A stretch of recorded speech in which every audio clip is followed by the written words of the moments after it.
Test. Testing 1, 2. Testing 1, 2. Error.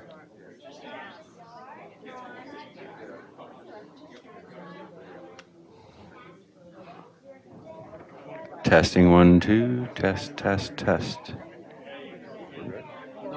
I'm starting to hear stuff, yeah.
Okay.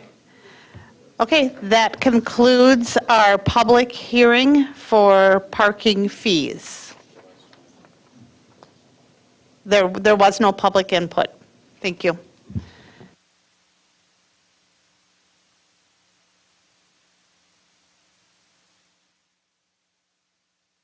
Okay. Okay, good evening.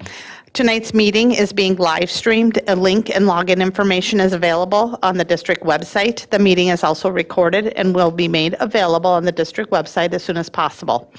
Community input is encouraged and welcome. Input must be informational in nature and can address the entire board rather than one particular member. The Board of Education cannot engage in discussion or debate in response, but will take the information for review and direct to the appropriate district employee to respond. Community input opportunities are available on the district website. And since our last board meeting, we received 2 community inputs, and they have been passed along to all board members.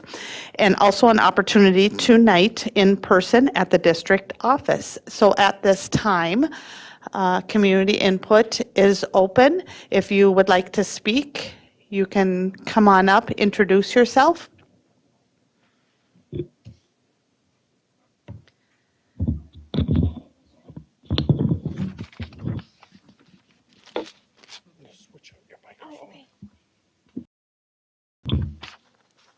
Pull that right up there. Do I have to be closer or?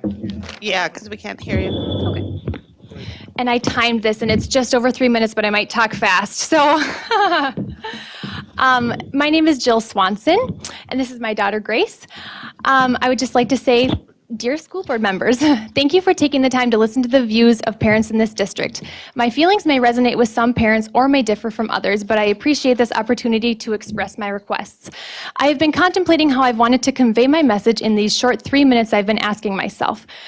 I'm asking, do I come with research articles and data to back up my arguments, or do I come with my credentials? And frankly, I think we've all been doing our own research and to even more debates.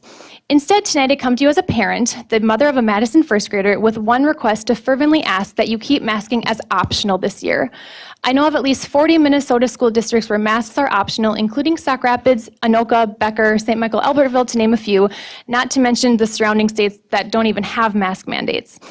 I have already written to you about my reasoning as to why masks should be optional this year, and the one thing I want to reiterate is the fact that our children are not the ones spreading the virus to the masses. Children are not the vectors of this virus, and putting masks on healthy children is causing more harm than good emotionally, socially, and psychologically, and is not doing a darn bit of good physically.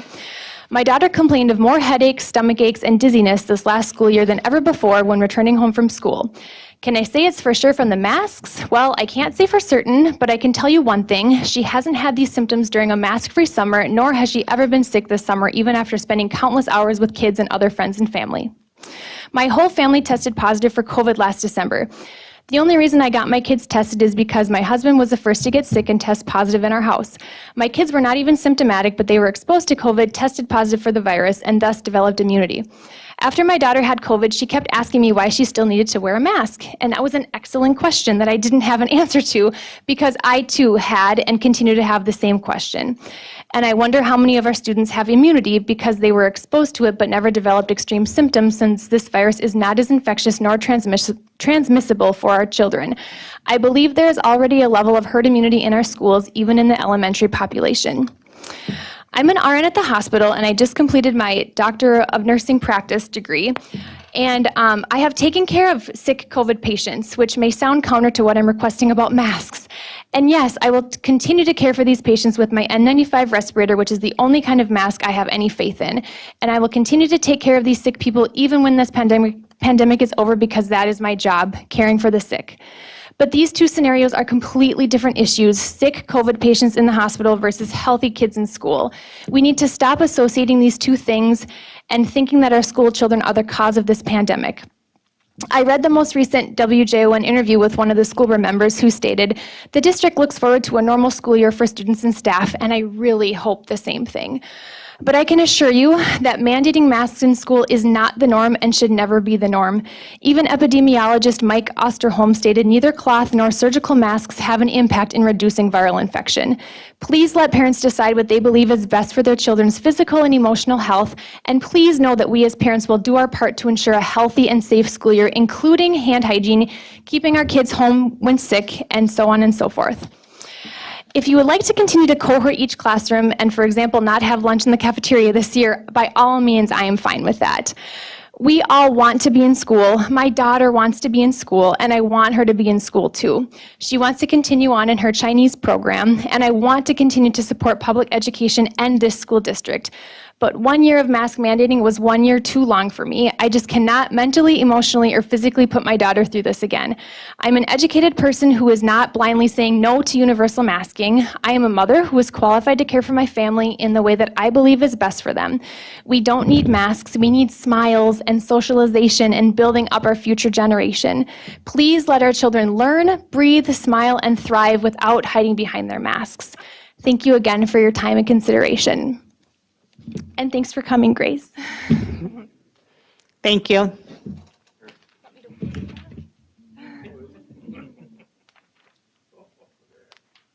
Who's next?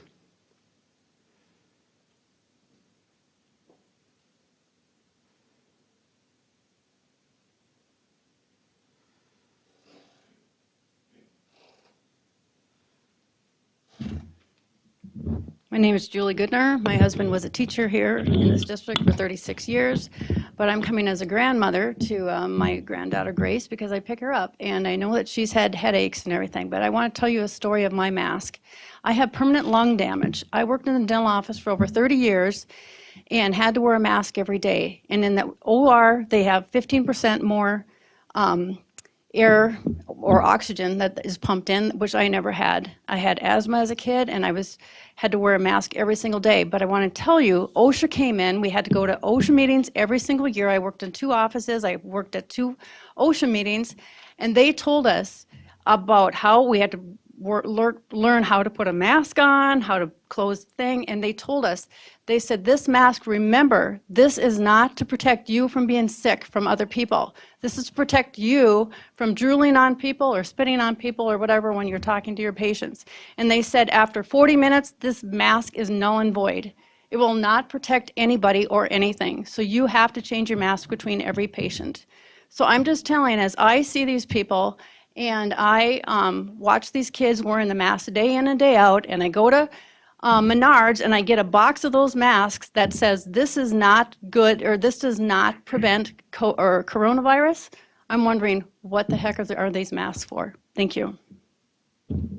Thank you.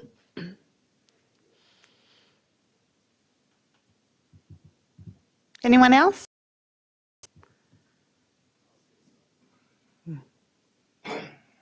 Excuse me. This is an N95 mask. I used to work at the University of Minnesota in construction. Well, if I am, I might be too loud. Usually I'm loud, so. This is an N95 mask. I used to work in the Minnesota University down there in the Twin Cities in the construction department as a plumber. This will not stop asbestos, period. It won't stop any oil vapors. It's definitely not going to stop any kind of virus from entering your lungs. And they know it. This is an approved mask from NOSH and OSHA. But it will not stop a virus. The cloth mask, the paper mask that everybody's running around with, it's just for self-feeling. That's it. It won't protect you.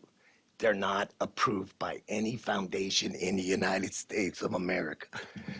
You're causing more harm to people with asthma, constantly having to wear them. It restricts their air. Therefore, please do not mandate any child to wear these masks while they're in school. It's not going to stop a virus. They're misleading you by saying it is. Ask your construction workers. I wore this 8 hours a day and still had dust in my nose from the concrete that I was drilling holes through, plumbing through the sides of the wall. So please don't make the children wear these masks during the day in school. If their parents want them to, and the child wants to, it's up to them if it makes them feel better. My granddaughter has severe asthma. They make her wear this mask during school. It's hard for her to breathe. I brought her to the hospital because the mask caused her asthma to increase, to have her to be brought to a hospital and watch them give her nebulizing treatments for hours until they could stabilize her. There's kids with anxiety. You're not going to take freedom away from a child, period. Thank you for your time. Thank you. Anyone else want to step forward?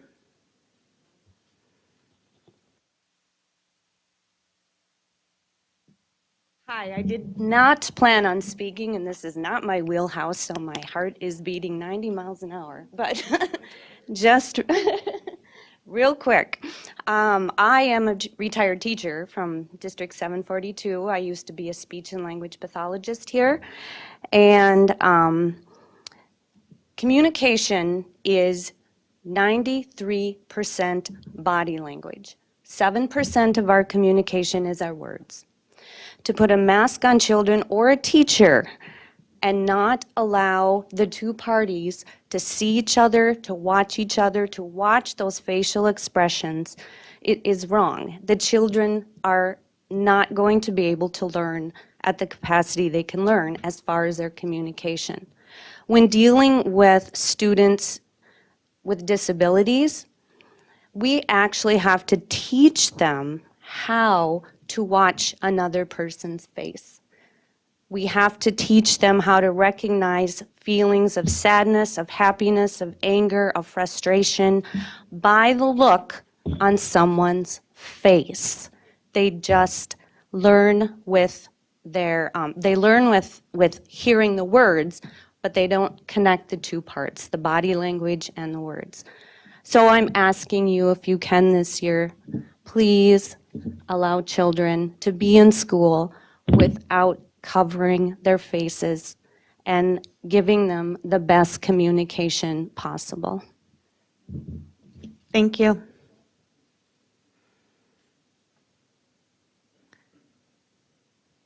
Okay, anybody else out there want to come forward? A few more people?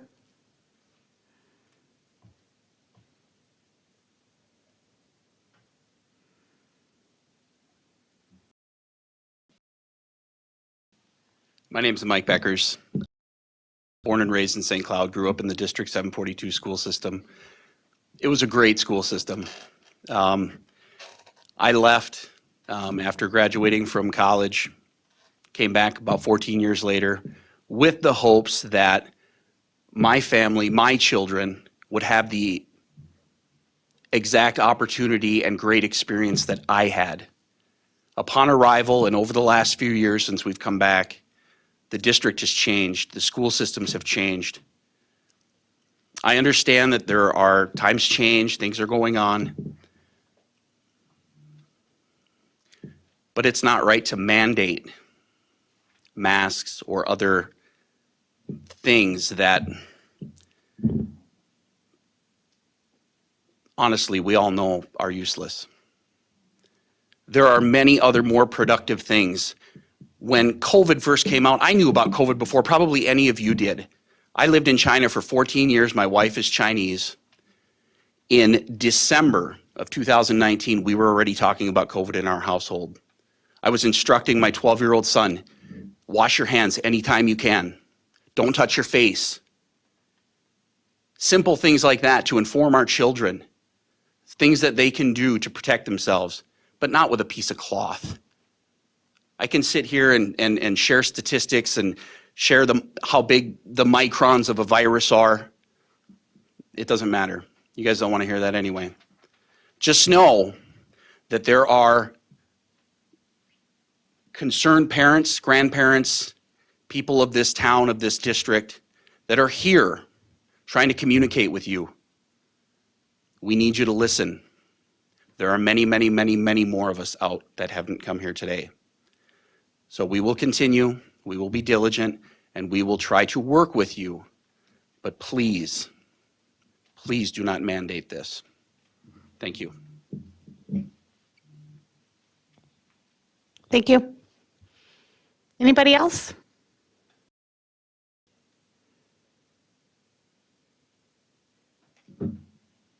Okay, then I'll close community input. Thank you all for coming.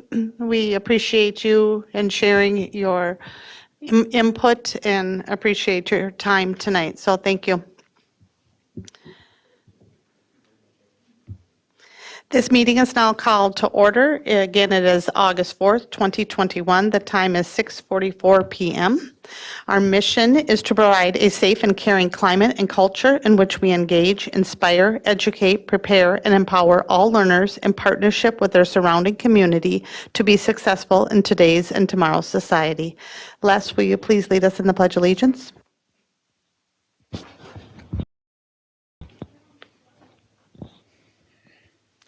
I pledge allegiance to the flag of the United States of America and to the republic for which it stands, one nation, in God, indivisible, with liberty and justice for all.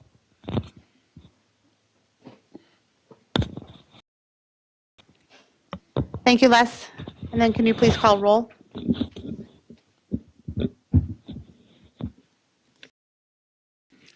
Scott Andreasen, Here. Al Dahlgren, Here. Zach Dorhold. Les Green is here. Shannon Hawes, Here. Natalie Ringsmuth, Here. Monica Segura Schwartz. Here. The following cabinet members and staff are present at the District Administration Office. Superintendent Willie Jett, Assistant Superintendent of Elementary Education Mike Rivard, Assistant Superintendent of Secondary Education Dr. Lori Putnam, Executive Director of Finance and Business Services Amy Scalarud, Executive Director of Human Resources Tracy Flynn Bowe, Executive Director of Operations Gary Ganji, Executive Director of Research, Assessment, and Enrollment, Donna Roper, Executive Director of Student Services, Special Education, Carol Potter, Director of Community Engagement and Communications, Tammy DeLand, Media Technicians, Paul Novak and Gordy Scott. Custodian on site is Steve Hain. The following cabinet members are virtually present. Executive Director of Community Education, Adam Holm. Director of Equity Services, Ellen Stewart. And Executive Assistant, Jan McGuire. Thank you. Okay, next, I'm looking for approval of tonight's agenda. So move. I have a motion by Scott, a second by Al. Les, can you please call roll? Monica Segura Schwartz. Yes. Natalie Ringsmuth. Yes. Shannon Hawes. Yes. Les Green is yes. Zach Dorhold. Al Dahlgren. Yes. Scott Andreasen. Yes. Okay, thank you. Next is the consent agenda. The consent agenda consists of non-controversial items that the board adopts routinely without debate. Any single member may remove an item from the consent agenda by requesting removal at the time the consent agenda is moved for adoption. Does any member wish to remove an item from tonight's consent agenda?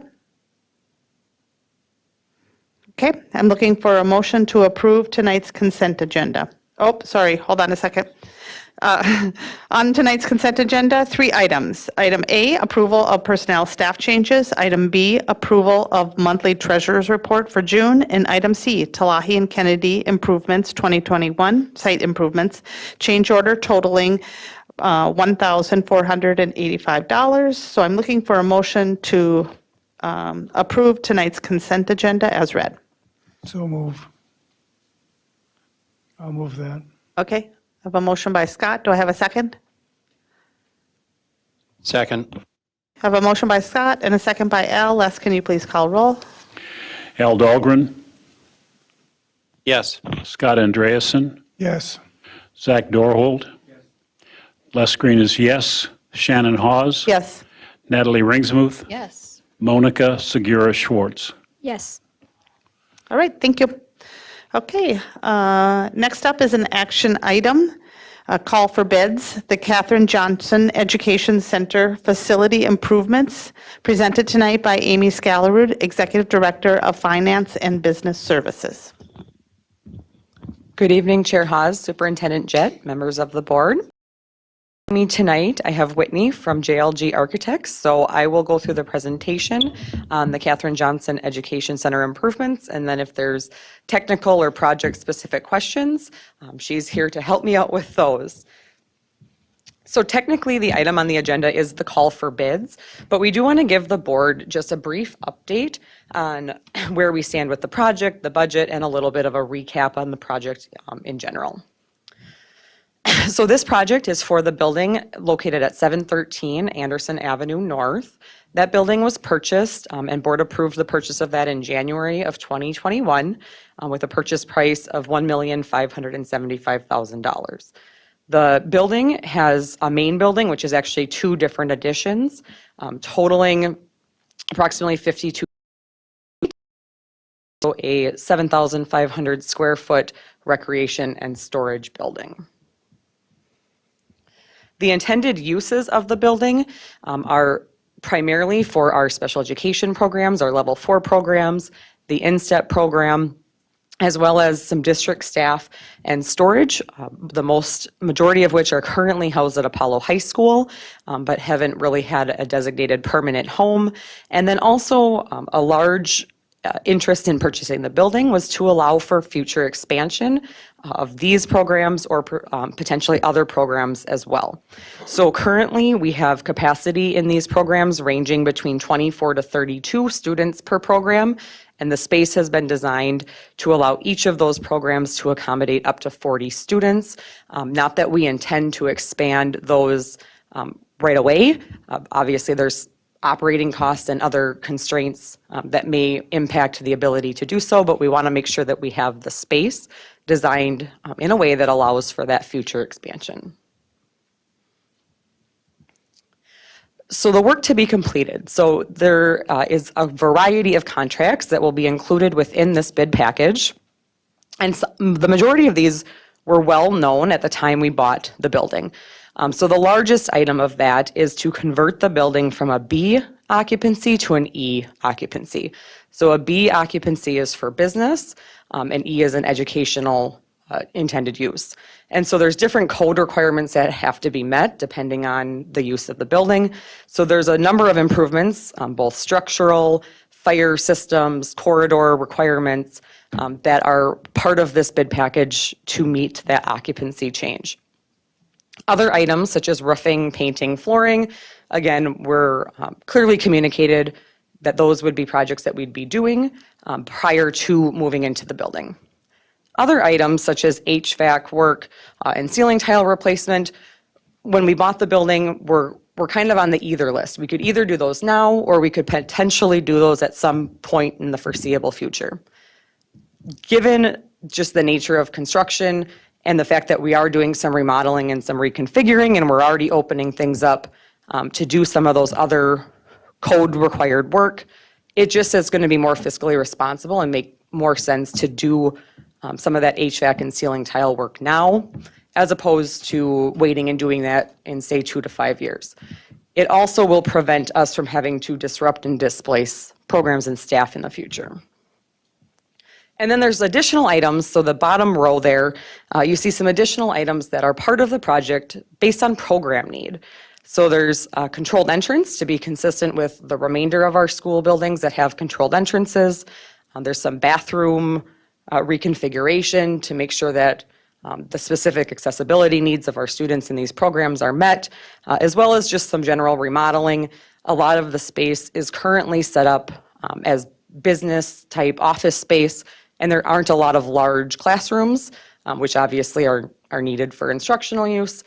So the majority of the remodeling is really to open up some of those spaces.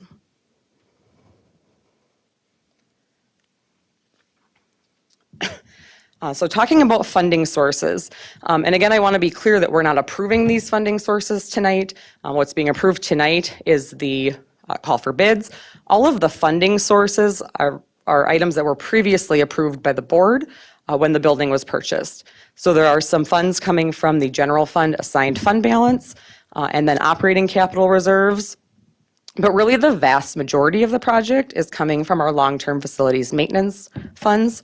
And then there's some supplementing of some of the renovation costs that are program-specific with our special education funds.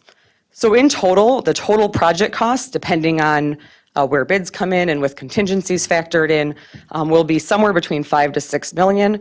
And again, the majority of that being those LTFM items, and the largest portions, again, are HVAC and roofing costs. So here we have, and by no means are we intended to have you be able to read all of the individual labels, but we just want to have kind of a general picture for the board of what programs are going where in the building. So really the important part of what you're seeing here is the color coding. And this is also in the board packet. So if you want to be able to look at it more in detail, it is attached to the board agenda. And so when we start talking about timeline, we'll refer to Building A and Building B. The larger portion, the drawing on the left is the first floor. The drawing on the right is the second floor. So the largest portion of the building, which is the left portion of each drawing, is what we refer to as Building B. And then the front portion is Building A. So Building A will house the high school and middle level 4 programs. And so there's still some discussion about which of those 2 programs will be on the first floor and which will be on the second. But in some combination, those programs will be in that Building A. If you've been to the site and are familiar with the building, Building A is the building that you see. It's the building that was where you saw the awning in the photo at the start of the presentation. And it's the newer portion of the building. Building B then is the larger portion. On the first floor will be the InStep program and a number of staff and common spaces. And then the second floor will house the elementary level 4 program. And as far as timeline, so Building B will be where the work starts. And so work in Building B will occur from October through March. Building A last school year did house our middle level 4 program. That will be the case for the 21-22 school year as well. So while work is going on in Building B, Building A will house that middle level program. When the Building B permanent space is done, we will temporarily relocate that middle level program, and then the work on Building A will start around that March timeframe as the estimated timeline, going up through substantial completion in August, and then the roofing kind of follows that same timeline for both Building A and Building B, with the end substantial completion being August, so that we are ready to have all of the programs and staff relocate into the building in advance of the 22-23 school year.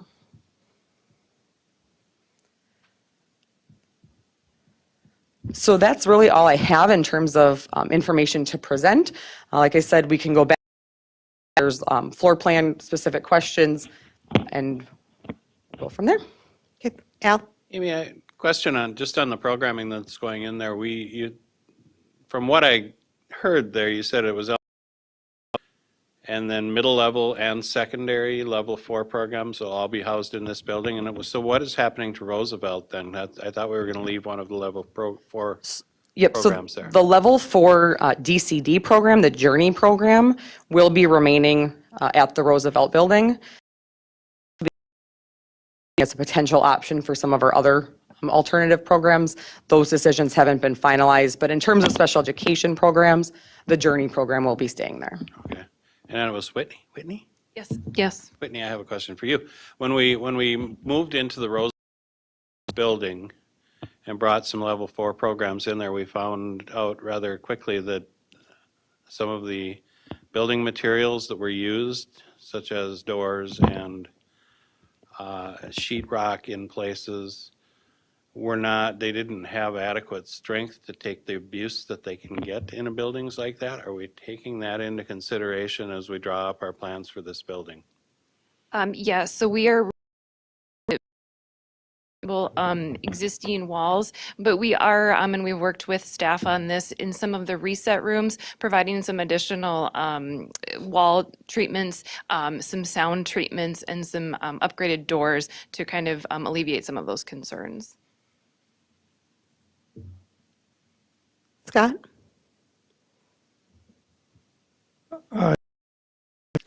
As I understand that the Johnson building is of similar size to the district office. And could you make some comparisons for cost between the two buildings? Between the district office and what we paid for the Johnson building? So this building is actually office if you pull in both additions. But in terms of cost, certainly we, from the purchase price of the building, received a very good purchase price on this building. I don't have with me the cost per square footage of the district office building. It's also a little bit hard to compare the two, just because a lot of the cost is to convert this to an educational occupancy, whereas we didn't have those same concerns with this district office building. As an office building that doesn't have students in it, we in this building aren't required to meet the e-occupancy building code. So there's a lot of work that if we had been using this building to house instructional programs, we would maybe be able to make those comparisons. But a lot of that cost, when we start talking about cost per square footage for renovations there compared to here, we can't really compare apples to apples because of the difference in the use. But certainly both buildings were very good financial purchases for the district. When you compare the cost per square footage on both the district office building and this building relative to what you would pay for price per square foot for new construction. Okay. So probably is unaware of what a level 4 program is. What is a level 4 program? So our level 4 programs are students who are EBD, which is emotional behavioral disorder, who qualify based on their IEP to be in a level 4 setting. And Carol is here if there's specific questions or we want her to elaborate. That would definitely be her area of expertise. That's my Cliff Notes version. Is there anything you'd want to add, Carol? I would just add that it can be any category of disability, not just EBD that would be placed. It's considered a placement for students who qualify for more support than what they could receive at their general ed site, at their home school. And so they provide different programming in the hopes that the students will receive enough support and learn some strategies that they can then transition back to their home school.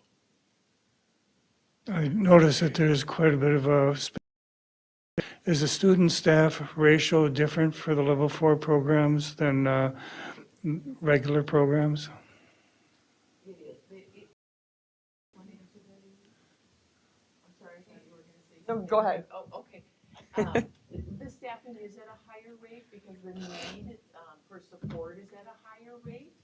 And so one second. I'll repeat that, thanks.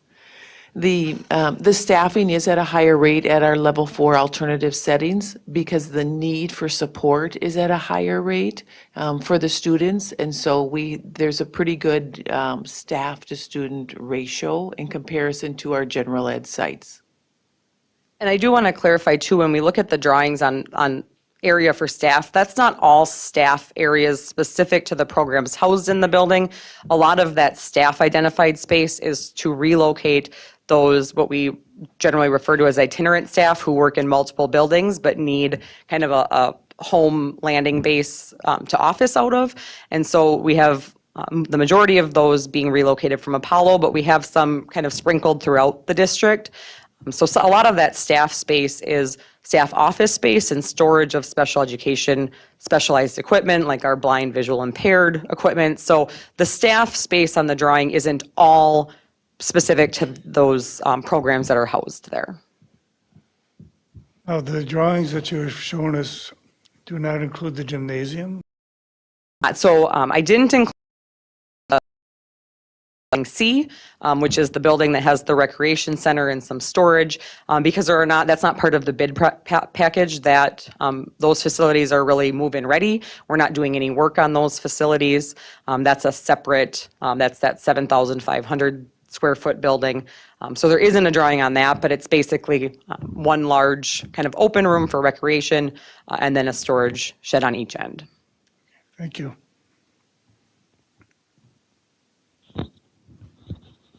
Okay. Monica? Just a question for Carol. How much have your team been involved in the preparing and design of all this? From the get-go, they have been involved in it. The two directors of the current programs, Brenda Blackmore and Kate Bukowski, and myself have been in on all of the meetings that Whitney has established, looking at the different spaces, sizes, what makes sense to do, to have which program in which area of the building, and how they're all connected, and so it's been very nice. What about feedback about materials? Feedback on materials. The building materials, and so same thing, any equipment that's going in there, we talk about what the needs would be, so if it's something, for example, an oven or a stove top that has to be accessible, we talk about all of those pieces, of how do we put it in, who would it serve, what kind of space is needed, yeah, it's been great. Al? Thanks, Amy, for the update. And I just want to say that we knew this when we bought the building, but this is going to be a great thing for our district, because I know when we converted Roosevelt to a level 4 programming, and that was really the first separate facility we had for that in the district, the number of classroom disruptions and complaints from continuous classroom disruptions dropped dramatically. And if we're able to expand, I mean, right now, one of our issues has been that level 4 program gets full, and then we can't address our issues as needed, and this is going to give us the flexibility to do that. So hopefully we see the benefits of it in regular classrooms throughout the district, and I think this was an opportunity that was just fantastic. And thank you, St. Cloud Diocese, for selling that other building that we were leasing.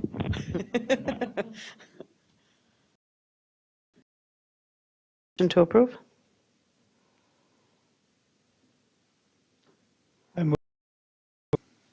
Second. Okay, I have a motion by Scott and a second by Monica to approve the call for bids. Les, can you please call roll? Natalie Ringsmuth, Yes.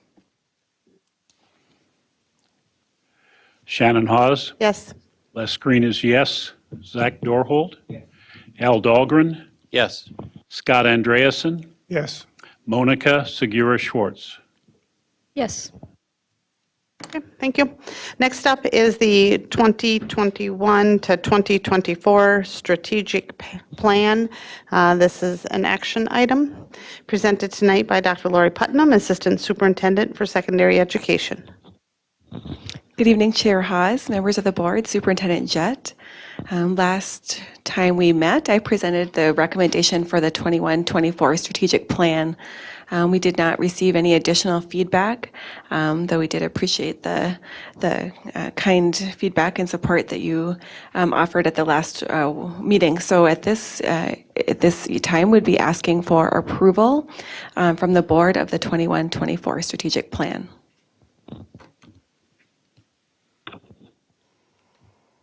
I move that we approve the strategic plan for 21-24 school year.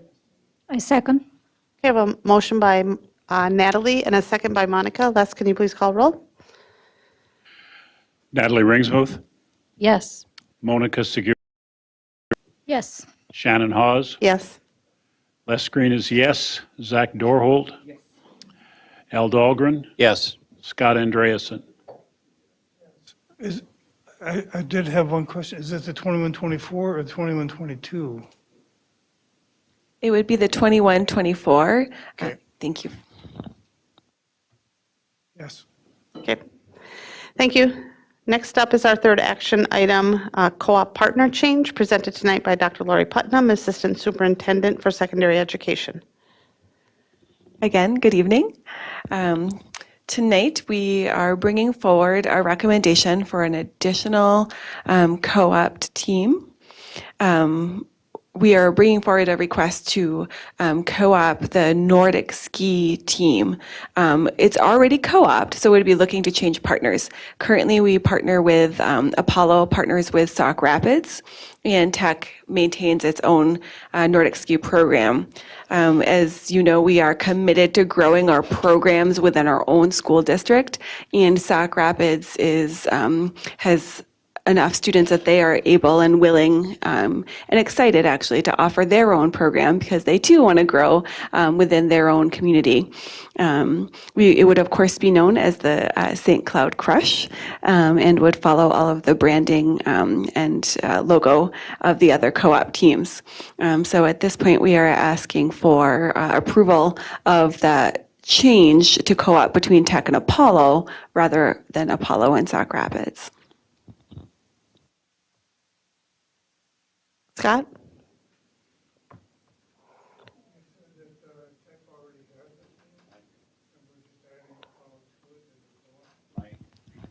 We can't hear you. You said that Tech already has a team and we're just adding Apollo to it turning it into a co-op then? We would just be transitioning Apollo from one co-op to another. So currently they're co-op with Sauk Rapids, and we would just be changing their partner to be with Tech. Okay. So Scott, they both schools already have teams. So we're not adding a team, right? Okay. Okay, looking for a motion to approve this additional co-op or change. Second. I have a motion by Natalie and a second by Al. Was there any further discussion? Les, can you please call roll? Les Green is yes. Zach Dorhold? Yes. Al Dahlgren? Yes. Scott Andreasen? Yes. Shannon Hawes? Yes. Natalie Ringsmuth? Yes. Monica Segura Schwartz? Yes. Thank you. Next up is Board of Education Standing Committee reports. We just have one report tonight by Board Development Policy and Governance Committee, Monica Segura Schwartz. Good evening, everybody, again. We met in July 27th, and we were not discussing new policies because we are going to discuss today some of the policies that were tabled last meeting. So we didn't have any new policies coming to the meeting. We did talk about board retreat topics, and we do have a couple of them. We send you a list of topics, and everybody says, yeah, good, but there are like a 6 or 7 topics in that list. So we're going to go back to those topics again and see how they refer to each other. One of the things, so basically what I'm telling you is that you gotta tell us, maybe I'm gonna send a second email and ask you to rate them or to tell me what is your preference. We have not talked about a date, but if you have any, so we're thinking about November for that retreat. If you have any other preference, please let us know. And in terms of those topics, we're thinking about what are the demographic trends update that we need to know, and what are they in relationship with a possibility or not of having a referendum for Apollo or not. We are looking also in other topics that we could discuss. As I said, I sent you a list, so I just wait for feedback.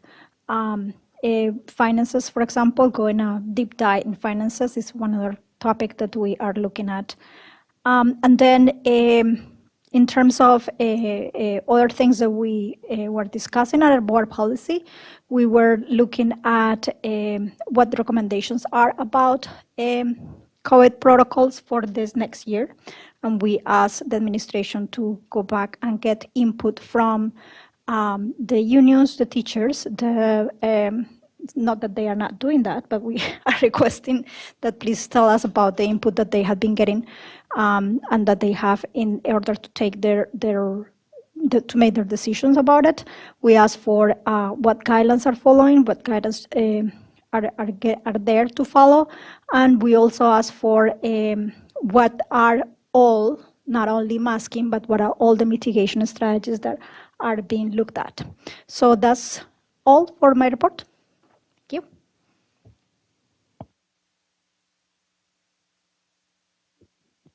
Okay, that concludes our Board of Education meeting for tonight. It is 7:14 p.m. and we open up the Board of Education work session.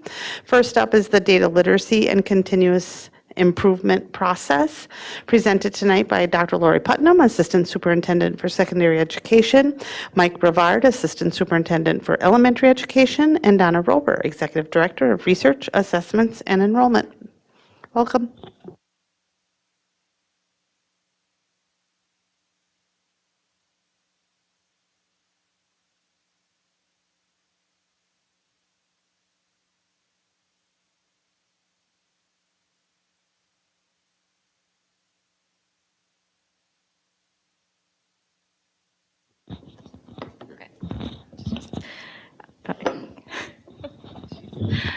Well, good evening, everyone. Good evening, Chair Haas, Superintendent Jett, fellow board members and community and colleagues. I am excited, delighted to be here tonight. It's my pleasure to be accompanied by Mike Rivard, our Assistant Superintendent, in sharing out our little bit of learning tonight around data literacy and continuous improvement. I say it's collective learning here tonight because I also am learning St. Cloud area schools' data, their systems, and their processes as a new person. So I definitely don't know everything I need to know yet, but I am certainly learning. And as you heard earlier from Dr. Putnam, our strategic plan and the foundation of our strategic plan and all of the work that you have done around the strategic initiatives are really what's driving this short little learning session tonight. These topics are timely. Data topics are timely right now because it's really the next step to helping us understand how we are growing our own data literacy and continuous improvement process here in the district. And it's something that we will use to help us make good decisions, and not only at the system level, but at our schools and in our classrooms, because as you know, good data helps us make solid decisions at a systems level. And in our classrooms, it helps our teachers know what is the next key instructional move to make for their learners. And so it's all about growing our understanding of data and promoting kind of that culture of continuous improvement. So I'm just going to start out by sharing a little bit about where I think this falls under in the focus areas, and it's really focus area 3. And so we will be moving this year towards helping our staff with data literacy. So I'm going to go to the next slide, because data literacy really is what it's all about data. Data is being used at all levels, at all times. And so with the disruptions that we've seen in learning, it's going to be really important that we get good at questioning and really thinking about what it is we need answers to, and trying to really deeply understand what our data needs are. So it starts with formulating questions, building, and from there we're able to build our knowledge to inform our action plans, and then make good decisions to ensure those appropriate resource allocations, and of course communicate out to you and our stakeholders on progress towards mission and vision. I'm going to go to the next slide. to do this kind of work, you all know that our district has undergone kind of a comprehensive needs assessment already, and part of that process involves using protocols, and these are some of the standard protocols that we're using. None of these are new. Our teachers are steeped in this work. Our building principals are familiar with looking at data, and we're going to be working together with them to help them do things like add some design thinking to their approach, perhaps, and just help them look at the multiple data points that we have, understand that we have to contextualize things in this time that we're in. And so again, we're going to be looking at using multiple points of data. We're going to be looking at uncovering our mental models, things like using qualitative and quantitative results, considering our assets, opportunities, our challenges, and of course, documenting all of that progress and tracking on it. This year, it's going to be especially important that we do these kinds of things because our statewide test scores, which, by the way, are embargoed until the end of the month, are a little bit challenging. And so we give 2 standardized tests in the state of Minnesota. We give the access test, which is our assessing comprehension and communication in English for our ELs, our English language learners. And then we also give the Minnesota Comprehensive Assessment. The Minnesota Department of Ed has received a waiver from the feds, which means that we will not be using the 2021 MCA or access results for federal accountability. And the state of Minnesota has also given guidance to districts on their approach to this year's data, asking them to, understand that they are not advising individual student comparison types of activities. They're not providing the Minnesota percentile rank, which is, why they're not advising us to have kids try to compare themselves to other kids. And the main reason for this is because participation in testing really varied across the state and across districts and across schools. MDE does not have learner model information at the individual student level, which makes it really difficult to make sense of those individual scores in comparison to other students. In other words, there's a lot of, I'll say, content irrelevant factors, because we know that the MCA test, for example, is assessing content, but there's a lot of what I call noise in the data this year. And so we're going to want to be really in touch with that. We, in St. Cloud, will be taking a look at all our data. So our approach will be all data on deck, promoting kind of multiple data points at every turn, the whole child. We'll be using this with our school improvement planning. And at this time, I'd like to turn it over to my colleague, Assistant Superintendent Rivard, who's going to speak to you about how we're using it with school improvement planning, just a little bit about our continuous improvement process, and then some key takeaways. Thanks.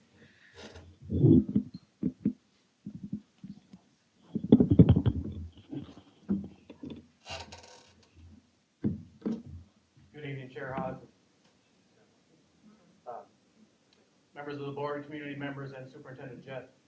As an old sergeant and former principal, I'm going to struggle with the microphone because I usually think my voice carries just fine, but I will try to adapt.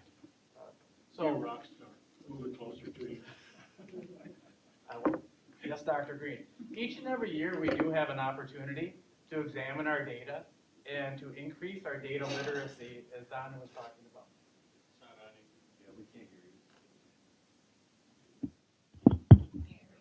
hear you. Thank you for your help, everyone. So I'll begin again. Each and every year, we do have this opportunity where we examine our data and increase our data literacy as educators, which we're going to really improve on this year so that we can make more informed decisions at the school level as we begin our annual school improvement planning and process. What we'll be doing this year will not be significantly different than what we've done in the past.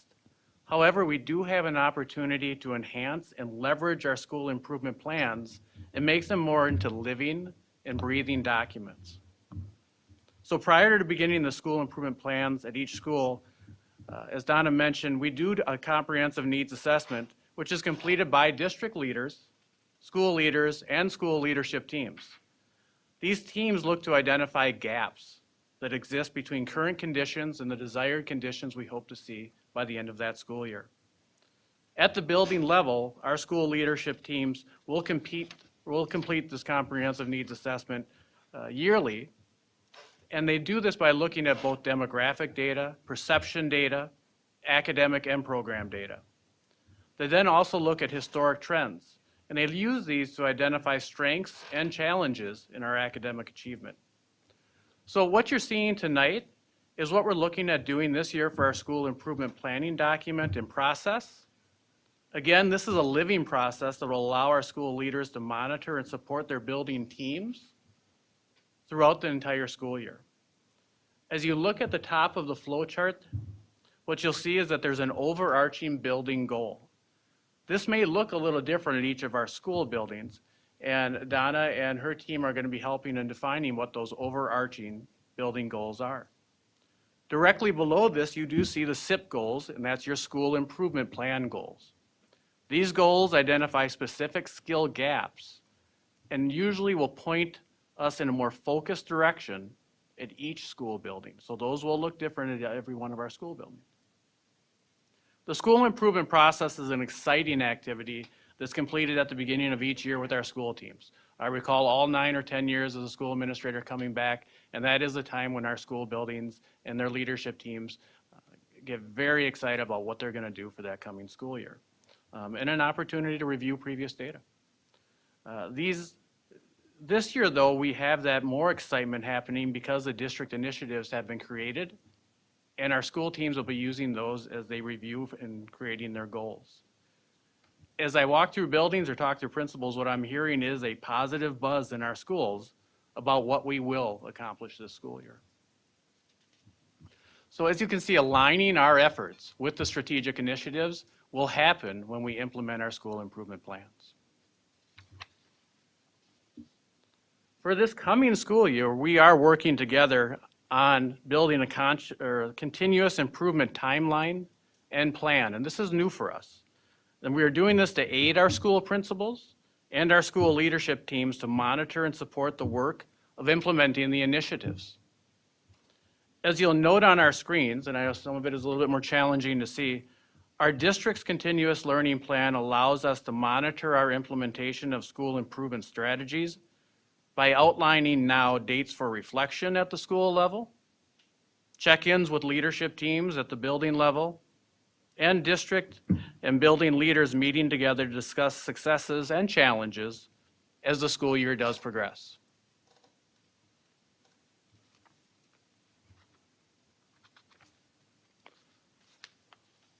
So our key takeaways for you this evening would be that we are going to be using best evidence practices to inform all of our decisions.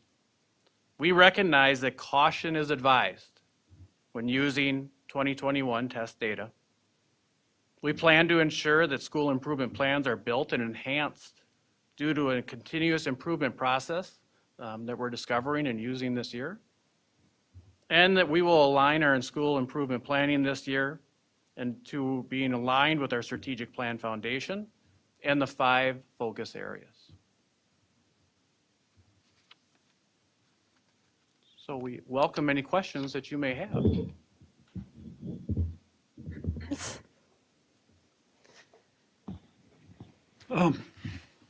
Hi, Mike.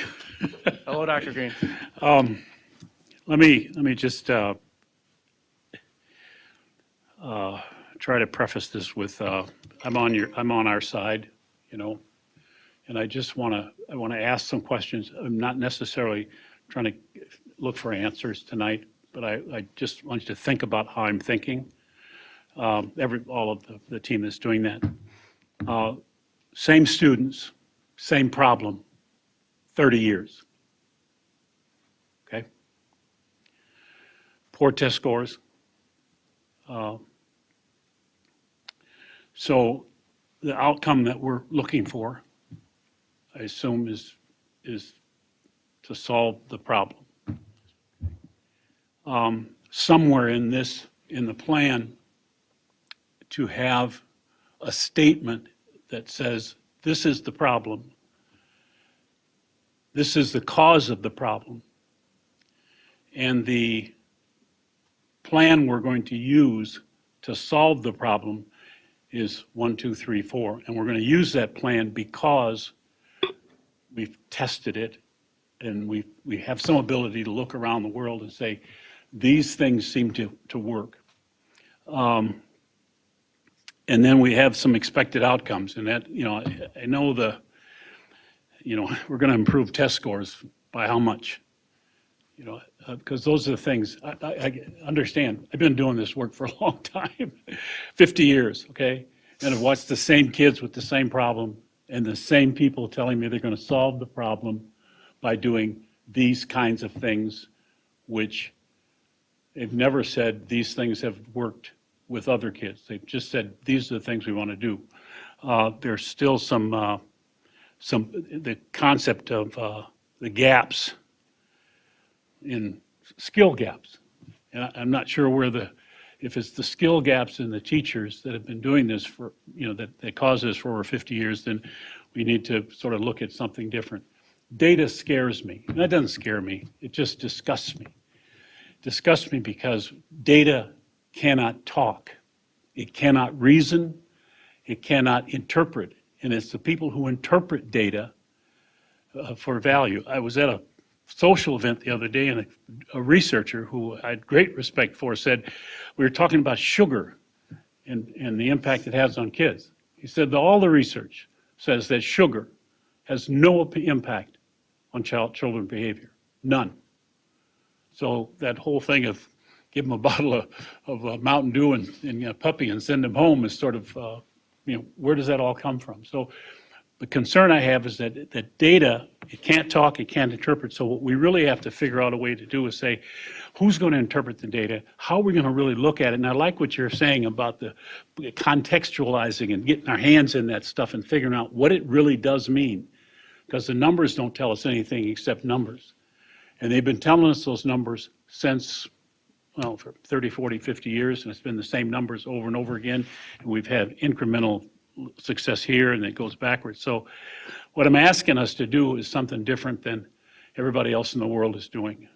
Let's try to use the brains we have, because we have a lot of good brains in this district, and not just do the same thing that we've always done. It gets us the same result because it's acceptable. Let's try something new. Let's throw the stuff in the garbage can and put these brains together and say, what do we do? How do we figure this out for all of these kids? I was looking at data, $13 million a year of money to this district designed for diversity funds. $13 million a year. I've been getting that for years. So that's why I prefaced this with I'm on our side, Mike, okay? Taking notes, Dr. So I just want us to, I've been around here 50 years. We don't have we've never had a better team than we have right now to attack this problem. We've never had the brains, the experience, the understanding that we have right now in this district. And we ought to use it for something other than being parrots and following what everybody else has done. So that's my thing. Thank you. Thanks. Anyone else?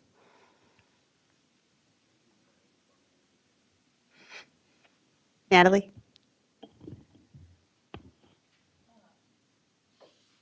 Donna, I was interested in when you were talking about mental models and how that relates to our teachers and paras and boots on the ground folks. Can you speak a little bit more about that? Sure, I can. So what I can tell you is that over time, our data protocols have evolved. And with design thinking, one of the primary purposes we implement design thinking or overlay design thinking into the data-driven protocols or the data dialogue is because it gives us a way to illuminate bias and mitigate bias, if you will, because it has all voices involved, and it sort of it adds in some divergent thinking, so it allows people who are in the room to like expose their thinking, go away and think about it, and then come back. And so it's a really effective method for helping us change and shift our way of thinking and our way of understanding certain issues. Yeah, from the little I've read, it seemed to really remind me of, is it Innocent Classroom that we used where the teacher would identify like 10 students? Am I saying the right thing? And then say these 10 students, I'm like in the box thinking this about them, and I don't want to do that anymore. I want to totally radicalize my relationship with them to be something totally different. It reminds me of that. Am I saying the right program? Is it Innocent Classroom? Okay. That's what it sounded like to me, that, that it's like, instead of saying, well, this student, I know in 6th grade they did this, and so in 7th grade they're going to do this as well. Is it changing it up and just trying to say, this is a new year and everybody gets a second chance? Or what will be different in our teachers when they expand their mental models? And so I think you have to start a little bit higher than that, because as we just heard from Board Member Green, we have a trend that is pretty consistent, right? And so it's a systems, I would argue it's at a systems level. We are getting the results we're organized to get. That's what most people would say at the systems level with these kinds of data. And so in order to see something different, we have to do something different. And I think it's about really understanding the questions we're trying to answer and helping our frontline people, especially our teachers, know what questions it is they need answer, what data they need. So with Assistant Superintendent Mike Rivard and with Brianne Hearn and the amazing principals and teacher leads that we have, we are looking at understanding satellite data, if you will, or what I would call legacy data, which is what our MCA data is. We're trying to break it down to map level data, which I would call our interim sort of star level data, to the street data, like where does the rubber meet the road here? And how does it align, and how are we using that information to inform our key moves? And so there's a lot of components, a lot of moving parts, but it's actually work that's very exciting. And I think, like Mike said, the staff are very excited about doing these data dives and understanding better what they can do to move learners. And it's an opportunity, right? We're coming off this time where we have opportunities to do things differently. And we're going to have to in order to actually know where our kids are, because the standardized tests aren't going to really tell us. They were designed to be administered in a standard environment when delivery of instruction was standard, and it just wasn't. So it's going to be incumbent upon all of us to really be intentional when we look at those and couple it with a lot more information. Sounds like an opportunity. Yeah, it's an opportunity. A SWOT analysis of ourselves. This is an opportunity. Thank you, Donna. Al? Mike, can you go back a few slides on that to the one where you had that one? So the overreaching building goal, I think I can comprehend that pretty well. The the site improvement goals. So we have the site improvement goal 1, 2, 3. Number one, can you give me an example of that? And then can you take it down to the level of a student? So there's going to be a site improvement plan goal, but how does that go down to the level of an individual student? And where? And now I'll do my best on that. A site have an example. 70% of our first grade students will meet mid or end of year CBM or ORF benchmarks, which is the oral reading fluency. So at a elementary school, and again, I would ask Dr. Putnam for any secondary ideas that you would want to share regarding the site improvement plan goal for 7 through 12 or 6 through 12. What you would be doing then is looking at starting that school year knowing you've done a needs assessment of what happened the previous year, and now we're looking at our first grade students, 70% of them will meet their mid or end of the year ORF goal. And those ORF goals for oral reading fluency are determined at the district level, utilizing best practice and looking at data. How does that bring itself down all the way to the student? That teacher knows that they're part of that 70% within a school building. So they're working with their 20 to 25 first graders, and they know they're part of trying to reach that 70% threshold so that you're meeting that part of your school improvement goal. Does that help? Yes, and that's an example of a goal. Yep, and I'm going to say yes, it does, but does it truly address that bottom 30% that isn't meeting their, and what is, and I'm not, I shouldn't say this probably because I don't want it to be taken wrong, but what is the motivation? So if we have a goal, if our site improvement goal is 70%, and I have 20% down here that I know they're not going to make it, where is my motivation or my where do I get that effort or that extra level of support that's needed to bring that 20% up into the top? If I were to use that example still of a first grade teacher, that first grade teacher is going to be working towards, but that first grade teacher is also going to be reflecting on the amount of growth that that student or her students or his students may have. So an example would be they may have some students who come to them that may only know 10 or 15 of the first 100 sight words. And those students still may struggle by the end of that school year meeting this threshold for the oral reading fluency because they came and entered their first grade year knowing so few sight words. That first grade teacher is still going to celebrate knowing that by the end of the school year, that child's going to be reading 70 or 80 or maybe all 100 sight words. In fact, I would assume all 100 sight words, but they still may struggle in making that ORF or oral reading fluency goal. And that's the STAR data where we're looking at individualized growth over the course, and we're looking for a greater amount of growth in our lower level or our lower producing students than we would be, say, in someone that's already overproducing. So that, I mean, the STAR I've always been really excited about, but when we take like site improvement plans and we say that we're looking for a certain number, that isn't addressing those. I can give you another quick example utilizing the STAR. So a STAR grade level students will be at or above benchmark on spring STAR scores by the end of 2021. And that was one of last year's goals at a school. So That, how many? that doesn't address, though, Mr. Dahlgren, the growth goal, because you'd want a growth goal in there too. Saying hopefully it's even a higher percentage of your students are meeting that growth goal. How many site improvement goals are there typically in a school? Every year's been a little bit variable. I've seen upwards of 6 or 7, and I've seen more realistically 3 to 4 in the past few years.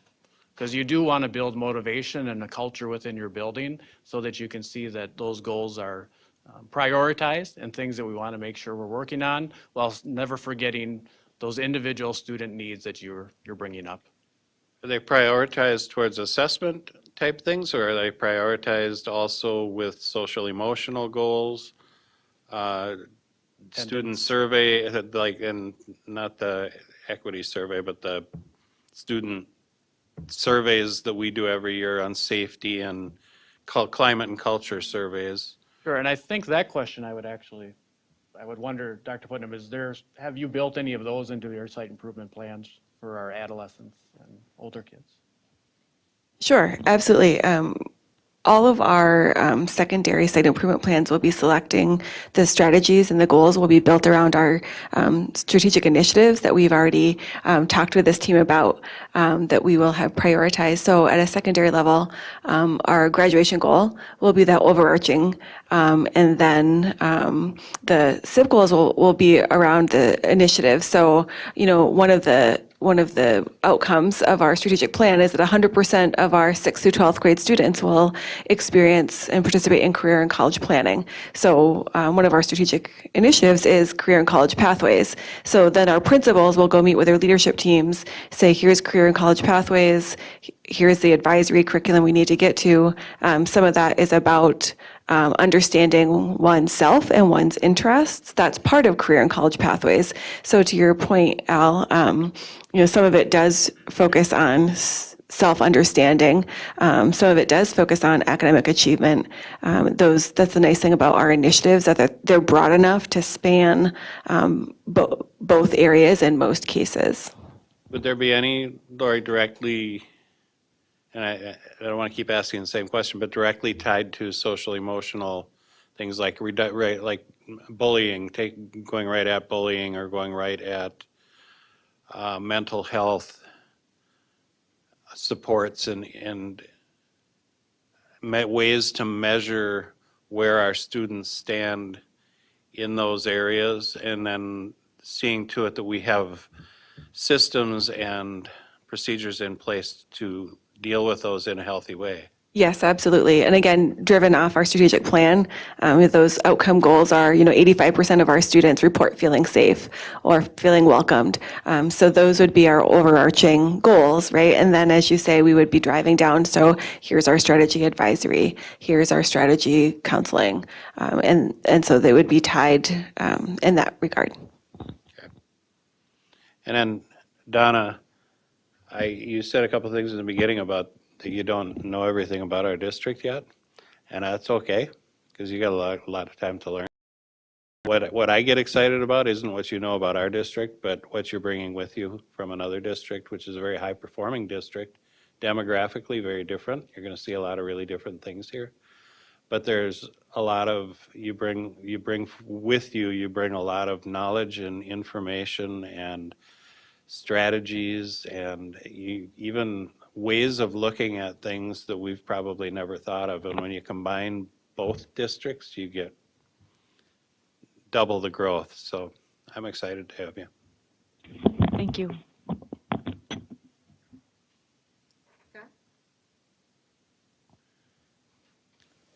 A lot of stuff is based on survey, and when you have control of like your students or your teachers, you can get pretty good participation.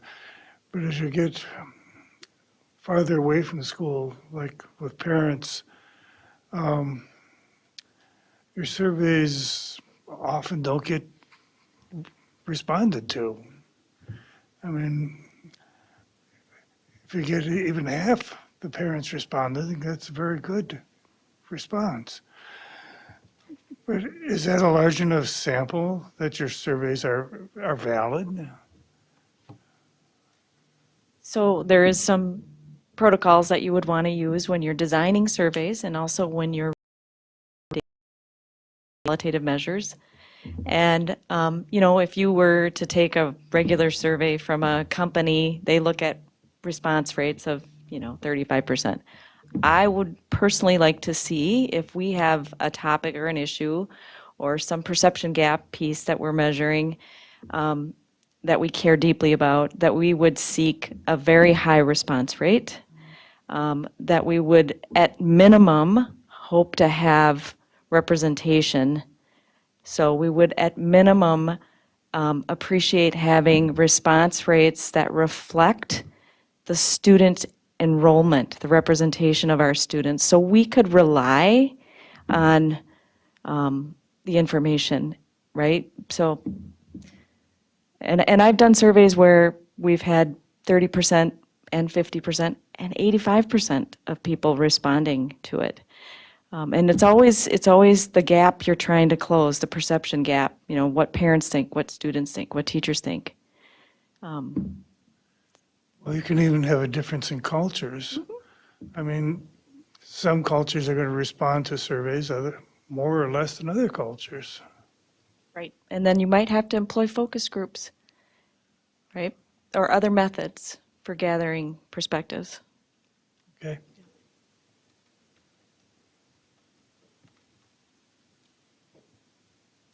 Anyone else? Monica? Donna, welcome. I'm really excited to have you. I'd like you to tell us a little bit more about you, because I don't know much more about you, and I really wanted to welcome you, and I want to know a little bit more about you, and then I'll have my questions. Boy. Well, I have a couple of children. That's probably the most important thing to me, anyway.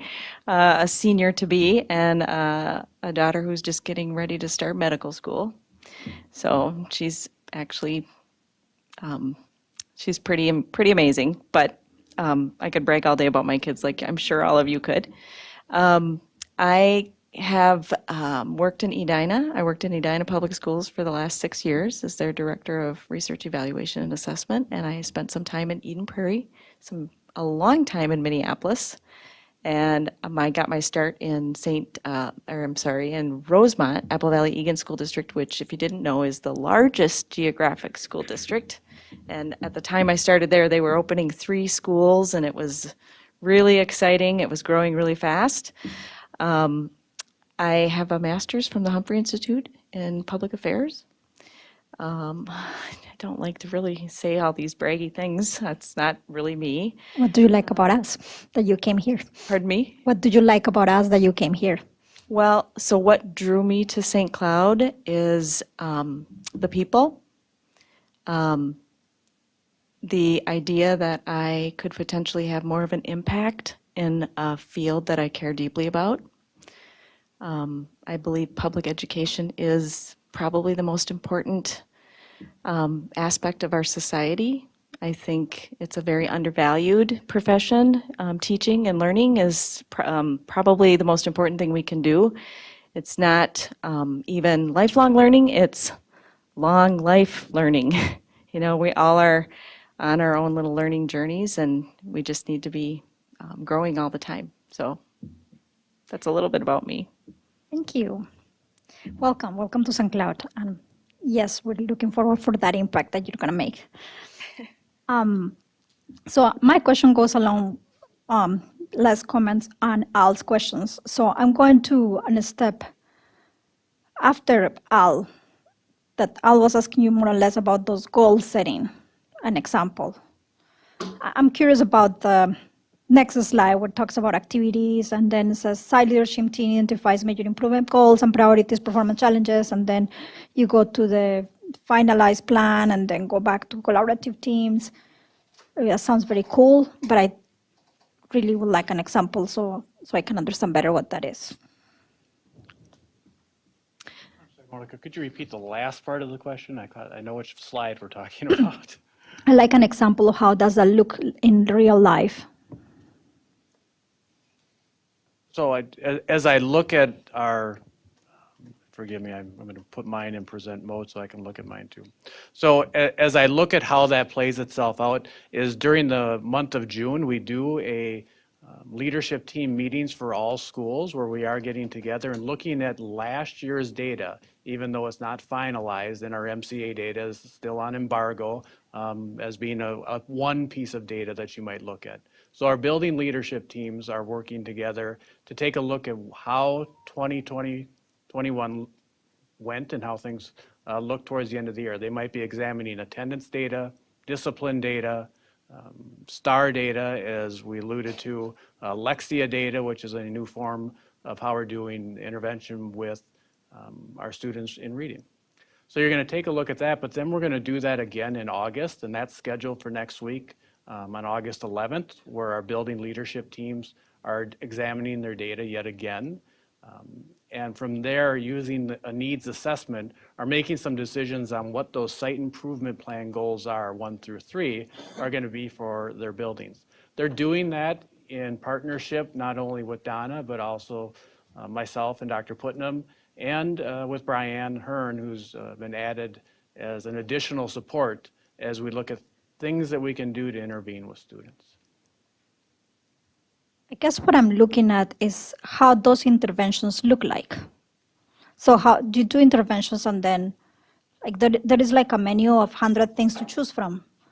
And then like how do you pick those 100 things and said, do you pick one for each student? Do you pick one for the building? Then you go back to this collaborative team goal setting and see, okay, this didn't work, let's try something else. Or you go, how does that look is kind of what I'm thinking about.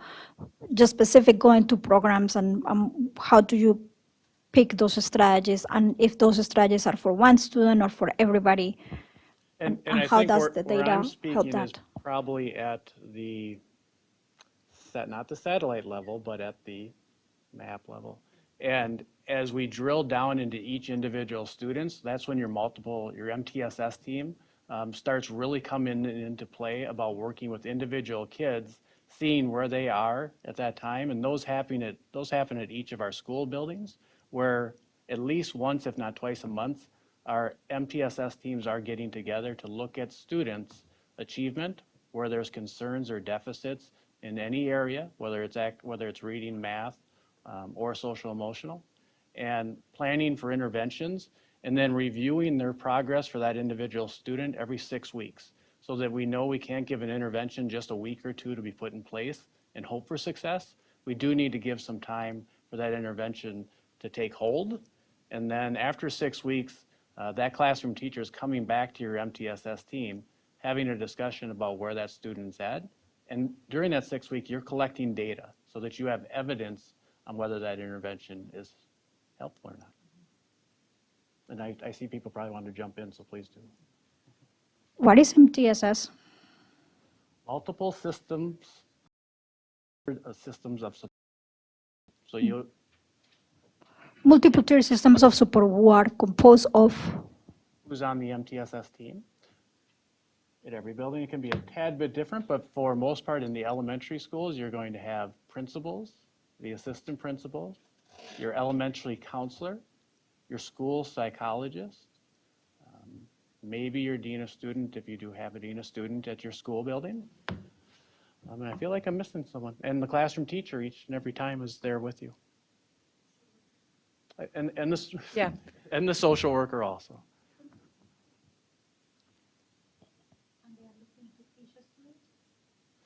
I'm sorry, Monica. Are they looking to each student? Yes.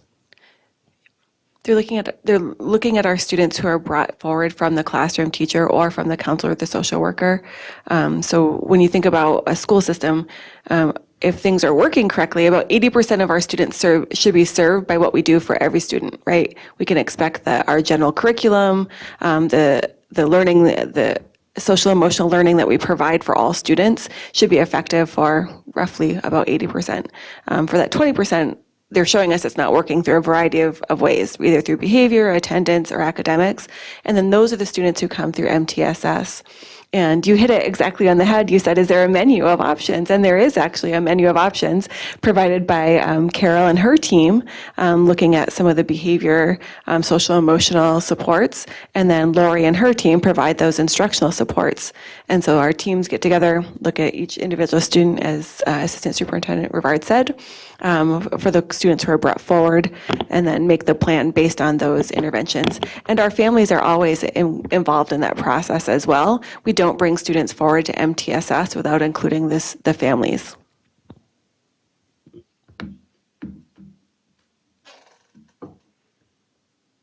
All right, so I'm going to be done. So the MTSS team, coming back there and looking for that, what is that in that collaborative team goals, short-term action plans? Yeah, on the other slide, there, if you go back one, the blue, the bottom blue. Or the leaders meet regularly to review. You can. It does live in the. And if you want to return to the other one, Dr. Putnam. The collaborative team goals, collaborative teams would include your MTSS team along with our professional learning teams. So we are using a little bit different vocabulary this year and trying to make collaborative learning teams and collaborative team goals live within both professional learning teams, which is our grade level teams who get together and work on both curriculum and conversations about planning. Those happen on Tuesdays, Wednesdays, Wednesdays on the second, third, and fourth Wednesday of each month. So that's a big piece of this whole process. Thank you. Got it. Anyone else? Way to rock the answers there. That was impressive because that wasn't easy. And in-depth understanding. Thank you. Wow. It gets easier. I don't know. That was tough. I probably want to walk away crying. What I'd like to just add to that, Chair Hawes, and can you, just making sure. What I'd like to add to that, Chair Hawes and members of the board, I think it was evident, their depth, their breadth of knowledge. You have Donna, who's new to the system, Mike, who is new to the position, but not new to the system. And for me as a superintendent, it was interesting to watch or to observe your interaction with them. Because they're having that same interaction with our staff. We're changing some things. We're trying to do some things different. We're trying to do best practices and bringing their expertise and their experience from various places and different titles and positions they've had or held. We're excited about it. And Al and everybody sitting here, I'd just like to say thank you for acknowledging that. And I'm looking at the two of them because if you saw them when they were practicing this or they were developing it, they didn't have smiles on their faces. They were sweating it out knowing that it was going to be their first time going before the board. So it's nice to see them smiling now. And I'm just excited about what they're going to bring and add to our team and for our students. All right, thank you. All right, next up, tabled first readings here. So first up is proposed revised board policy 511, student fundraising, first reading, presented tonight by Amy Scalarud, Executive Director of Finance and Business Services.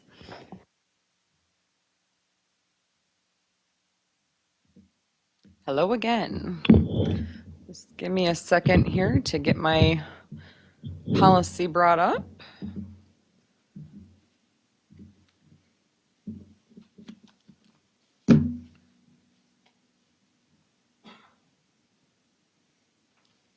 Board Policy 511 is a student fundraising policy. There are really very minimal changes to the policy this evening, and the majority of the change comes on page 2 of the policy, where you'll see the vast majority, really, of the policy being struck out. The reasoning for information that was in this former section 4 of the policy is really procedural information, and so we know we've been working over the last number of years to really clean up our policies and make sure that anything that's procedural in nature gets moved to employee handbooks, student handbooks, or other procedural type documents. So in alignment with MSBA's sample policy, that information has been removed. We're actually in the process of formulating an official fundraising policy guidelines and fundraising approval form and revamping those processes. So all of that is getting worked into those documents. So that's been removed. The only piece of section 4 that we felt really should remain in policy, you'll see is what we've added as item F. And that's regarding participation in fundraising being voluntary.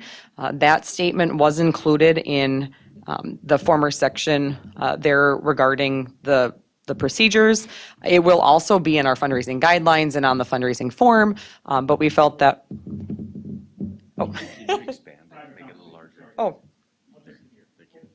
so we felt that item in F was important to keep in policy as well. in that it is voluntary and students won't be excluded from participating in programs or events because they're not contributing to a fundraiser. And then the only other is on the last page, just to slightly reword the information about the reporting and accountability. The previous language referenced back to Board Policy 713, which really only governs those student activity accounts, but we do have fundraising that occurs outside of student activity accounts. We'll have an elementary school do a walkathon, for example, or some sort of fundraising that wouldn't fall under the parameters of Board Policy 713. So we just reworded that so that we make sure that that report that will happen annually to the board on fundraising encompasses all of the fundraising activity. So those are the changes to the policy. Are there any questions?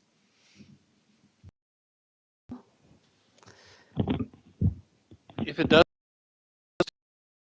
groups that would fundraise outside of the school, maybe the PTA or something like that, is there a link now in with everything that's been taken out? Is there still a link saying that the fundraising policy still applies to all school and non-school? So there, A PTA needs to follow this policy. correct. Or a So booster club needs to follow this policy. if the fundraising is occurring on school property, if the fundraising isn't occurring on school property, technically, legally, we can't. However, if a PTA wants to do a fundraiser where a student is going to be making something or selling something and students are going to potentially be engaging in that fundraising activity during the school day or on any district property, then that fundraising form would apply. But just like with any board policies, we really can't have them applicable to an outside entity. But certainly, there is an acknowledgement that our PTAs have a very good past practice of working collaboratively with our principals and our administration, because those staff are part of those meetings. And so while it's not technically in policy and we can't require, I would say that history has shown that those activities that a PTA or a booster club are doing, they're doing that in consultation and in advisement of administrators. So does it say then, and I can't see the top part,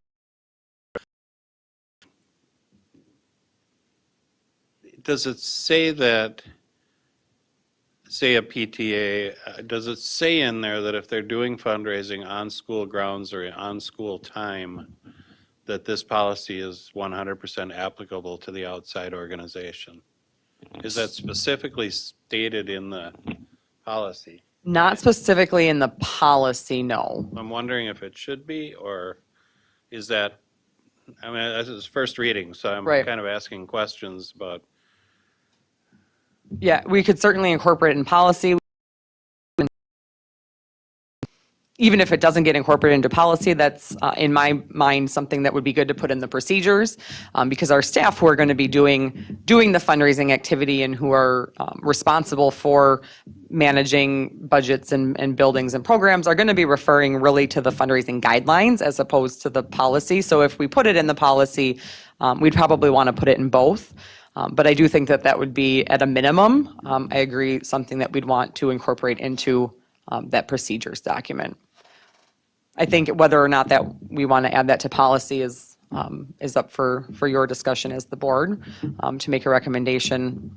I wouldn't be opposed either way, but at a minimum, putting it in the procedures. It seems to me it would be good to state in the policy,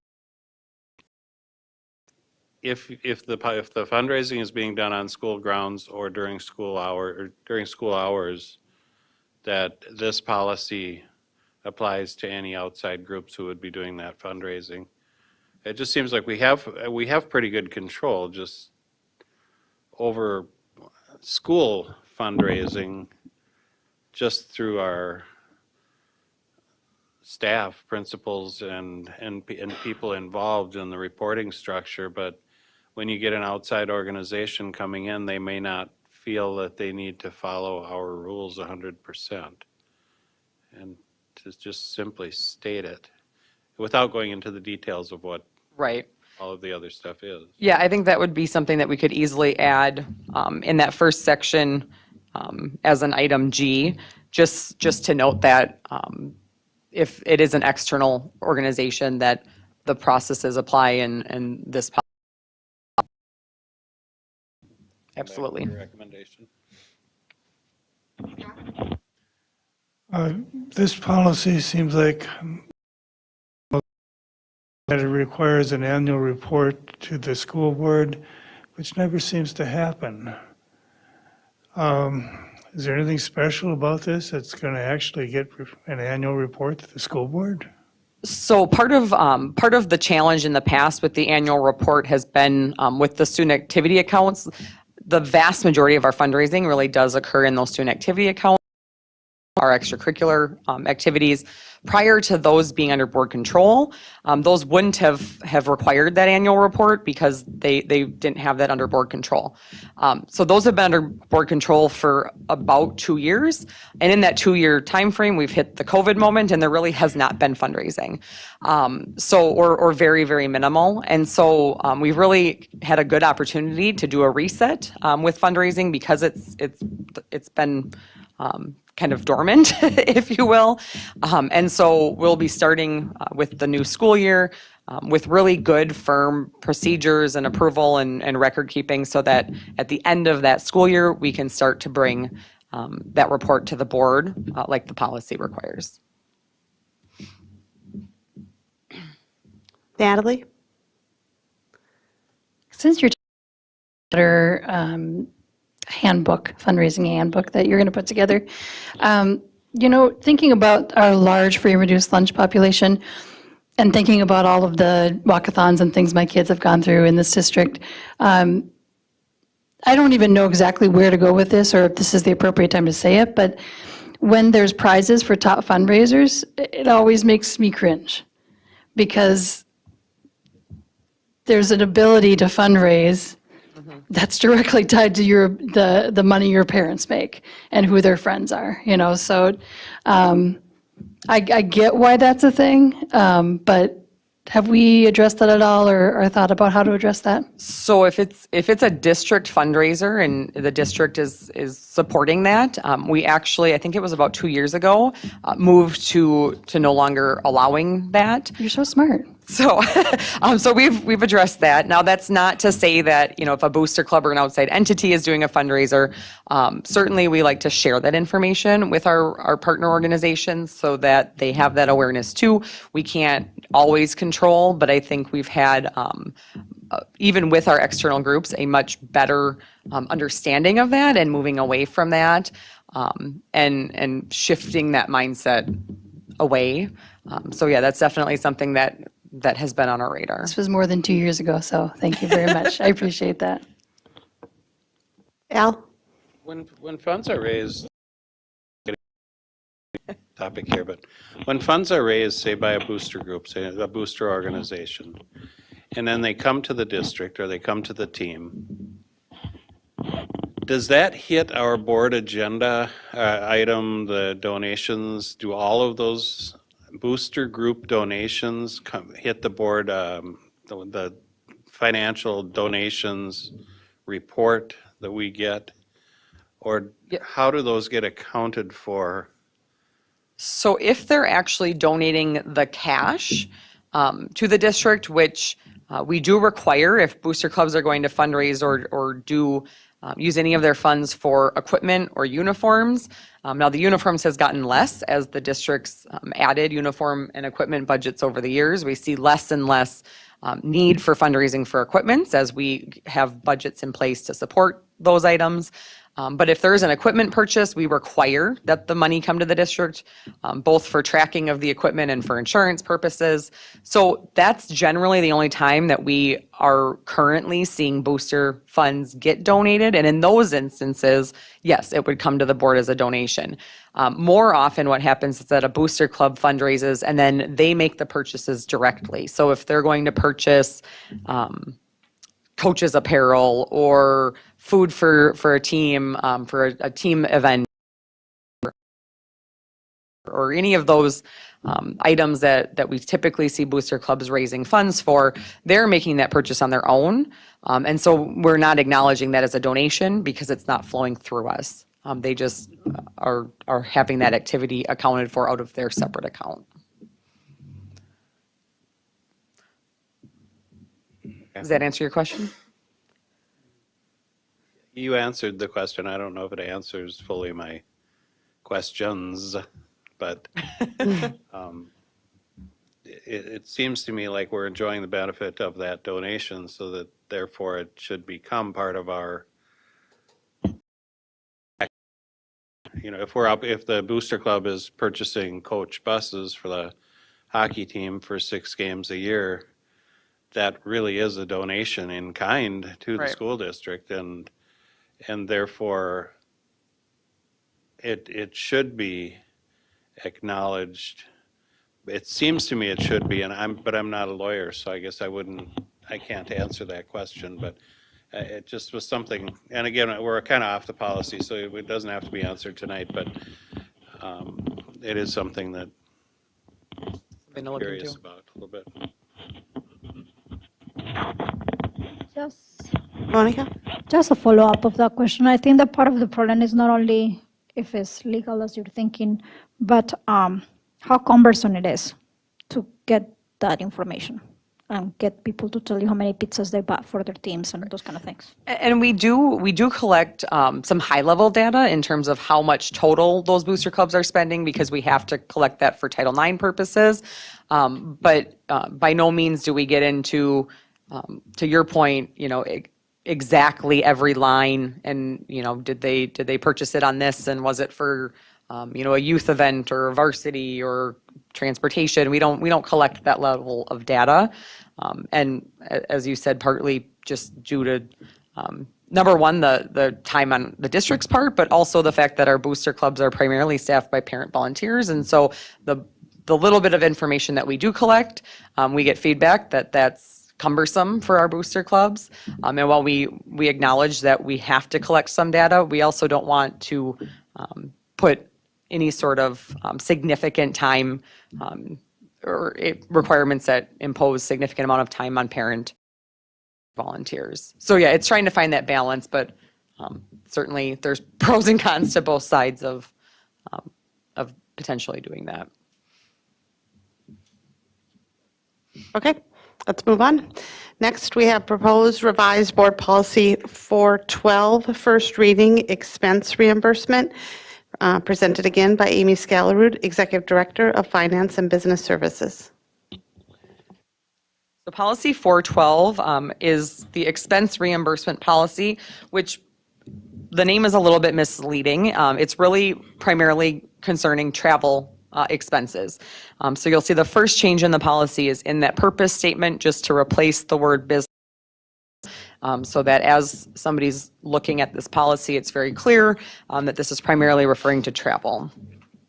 A lot of the changes in this policy are just cleanup to more align this with MSBA formatting, where we wouldn't have kind of a subheading in the middle of the policy. So you'll see a number of changes that are just renumbering to remove some of those subheadings and clean up the formatting of the policy. The first actual change to anything in terms of what includes comes on the second page, where we've added a section regarding airline travel credit. This was a section that was actually added to the MSBA sample policy. And so in reviewing that, it was agreed that it would be good language to add.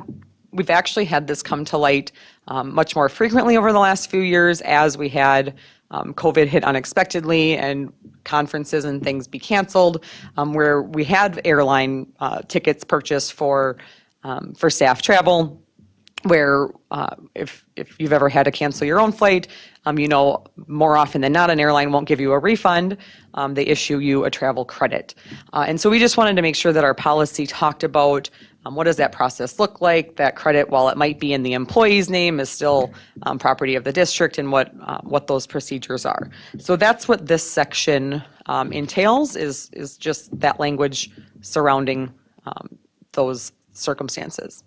The next change, yep. Oh, sorry.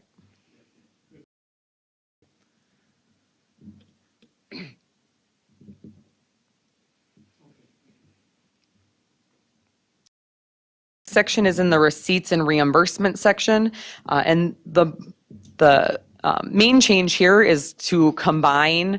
I'm not going to scroll down to the next page just so that we're not going back and forth, but when we get to the last page of the policy, there was a separate section on reimbursements that was really quite redundant, and a lot of the information in that was repetitive of what's already in the receipt section. So those two sections have been combined. There's some cleanup about the name of the form. Anytime we have a specific named form becomes problematic in policy, because if all of a sudden the form that we're using gets renamed, now we have to do three readings to revise the policy. So we've just simplified that to say approved travel form instead of a named form. And then that highlighted section about reimbursement requests for travel expenditures needing to be submitted within 8 weeks of the travel date. Again, that is a sentence that came from the next page, which we'll get to in a little bit, where we just added that to this section just to make it more concise. In the meals section, there are two significant changes. Or substantive changes. The first is changing the time that is qualified for breakfast from 6 a.m. to 6:30 a.m. Actually, both of the changes in this section came based on the feedback from the Board Finance Committee. And then the second change is to update the tip percentage just based on what's considered customary from 10% to 15%. And then that last sentence there is just clarifying that when we have maximum reimbursement rates, which by law we have to cap reimbursements based on either the IRS rate or the commissioner approved rates, whichever is less, it's typically the MMB commissioner rates that are less. And so when we use those rates, that includes the tip. So if somebody eats a meal for $8 and the tip is $2, so they've spent a total of $10. If the maximum reimbursement rate is $9, we can still only reimburse the $9. So we just wanted to make sure that there was no misunderstanding or confusion as employees are reading the policy about what can be reimbursed and what cannot.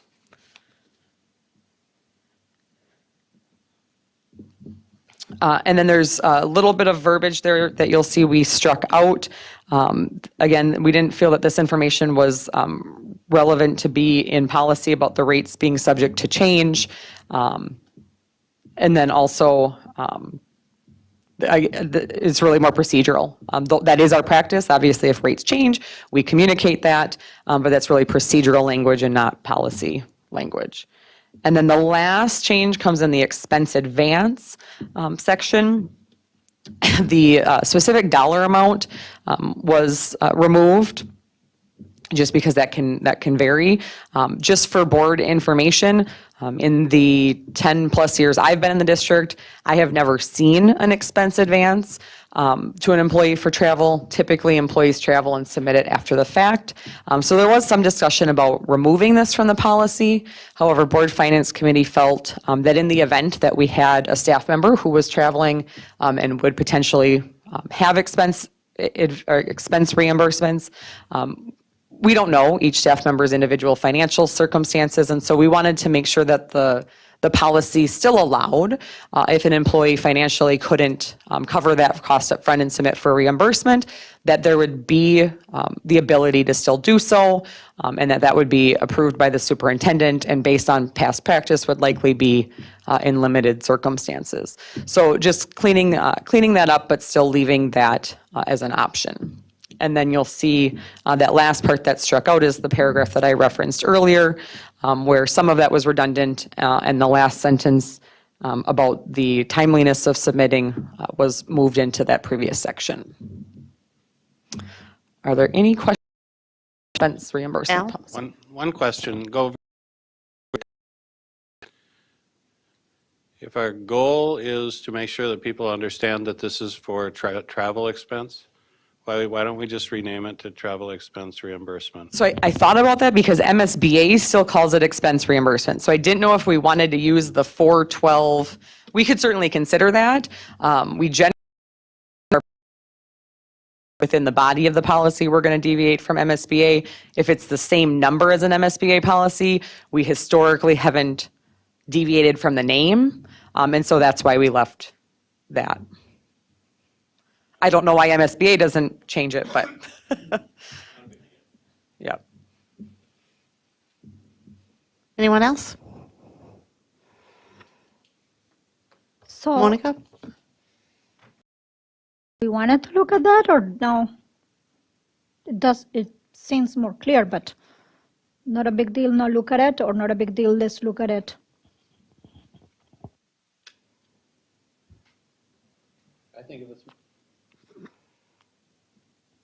I think that if it's more clear, I would just do it. I mean, I would certainly look at it and do it. I don't think we have to be the same as MSBA. We've changed a number of the policies in several different ways. And as long as we're numbered the same, we know where we're going for policies. So should we just add the word travel, so it's travel expense reimbursement? Okay. Is anyone opposed to doing that?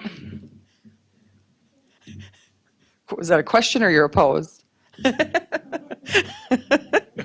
My mic's on, I'll go first. If something occurs in St. Cloud, you're not traveling, but you may get reimbursed for something. So the wording of expense reimbursement is clear what it's for. If you add travel, then the assumption is I have to be traveling somewhere. That's my only comment about it. Mr. Dorholt, I yield. Similar, I'm just gonna say, I mean, there's technically speaking more than travel, right? I mean, it's meals, changes beyond. Do we reimburse meals when they're within, we wouldn't reimburse breakfast? Generally not. Yeah, and even mileage, so if it's, our procedures are that if it's in-district mileage, then that gets submitted along with other in-district mileage. So this policy generally for mileage would only be if it's out-of-district travel. I really don't care if we rename it or not. Nor do I, for the record. I am indifferent. It seems it is already more clear. If you're an employee and you're looking for the section that says expense reimbursement and you're trying to figure out what's reimbursed or not, you will see this is the only things that are reimbursed. But if you're looking for expense reimbursement, you come across travel expense, but you don't see where's the other expense reimbursement, then you're going to get a bunch of questions to staff asking where that is. That's just the other thought was going through my head. Yeah, and technically any expense that's not travel related, how that would get reimbursed falls under the general purchasing guidelines. So, I mean, there is some validity that if a staff is looking for, I bought, books for my kindergarten classroom, and they find this policy, it's clearly not applicable, even though in their mind that's still an expense. So again, I can see arguments on both sides, so. Bring back my recommendation. Okay, let me think on that. We'll poll cabinet on Monday. We'll let them decide. Or not. Natalie? I have 3 questions on this. The first one is on page 2, when it talks about how employees are required to carpool, but that administrators are not due to the requirement of potential need for them to come back suddenly due to a district emergency. Do we ever get any pushback on that from folks that have to carpool? I'm just thinking, like, as a parent, if I would have to all of a sudden leave as an employee of the district, and I would carpool with someone, then what would I do? So we generally, we haven't had a lot of pushback. Generally, what we say is if it's a preference, or we do have instances where a parent says, or a staff member says, I have to drive separately, might need to leave early to pick up my child from daycare. We generally treat those on a case-by-case basis where both people could then get reimbursed half the mileage, or they kind of work that out. But what we try to avoid, because obviously we know we have limited budgets, is having 4 people go to a conference and all 4 drive separately for personal reasons. And then now that really starts to cross the line about whether by statute that's an allowable expense.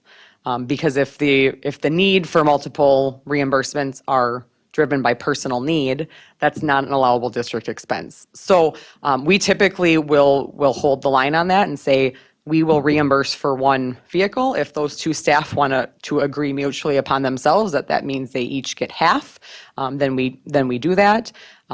The exception, again, like the policy says, has been made for administration because that's unfortunately more frequent than we would like, where we have people at conferences and something happens in one building, and we don't want everybody to have to head back early in those instances.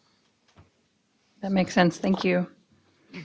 About the tips being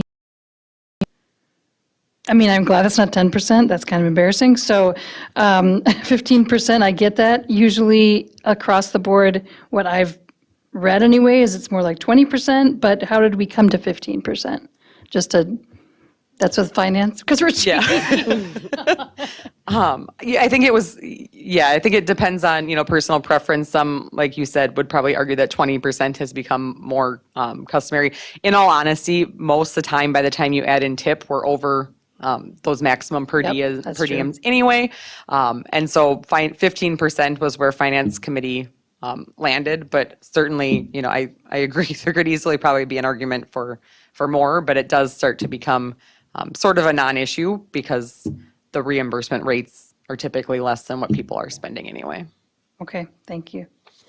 The last thing is, I liked that you explained on the expense advance and that last part there, that's never been used in your history. Just I didn't know how often it would be used.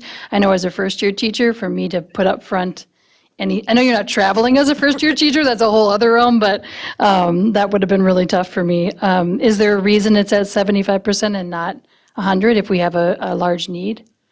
Just because the expenses are estimated, and so we don't necessarily know if someone's going to use the full meal per diem, or if they're going to have. I'm trying to think what else usually is variable. Even the mileage sometimes can vary. So it's more just to make sure that we don't overpay someone, because that becomes additional paperwork plus an inconvenience for the employee. If all of a sudden now you've been reimbursed $4 too much, we still legally have to collect that because they've received more than what our policy says and what we can legally reimburse based on IRS or MMB guidelines. So it really is just to kind of to provide that cushion so that we don't end up having to recoup an overpayment. All right, thank you. Thanks for always having the answers.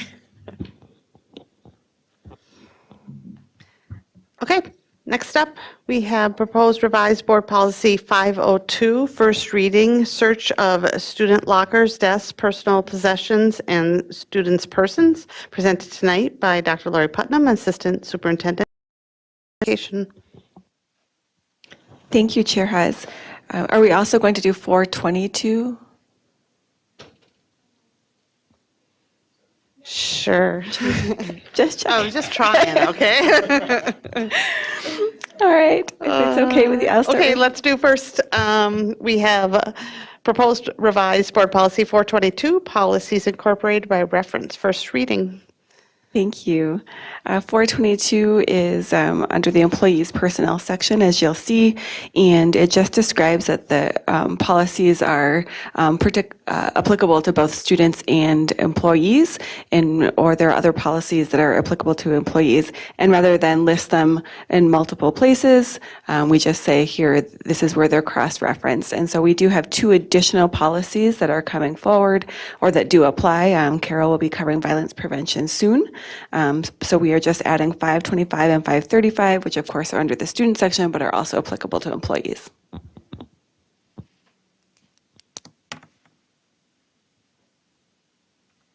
Any questions? Good.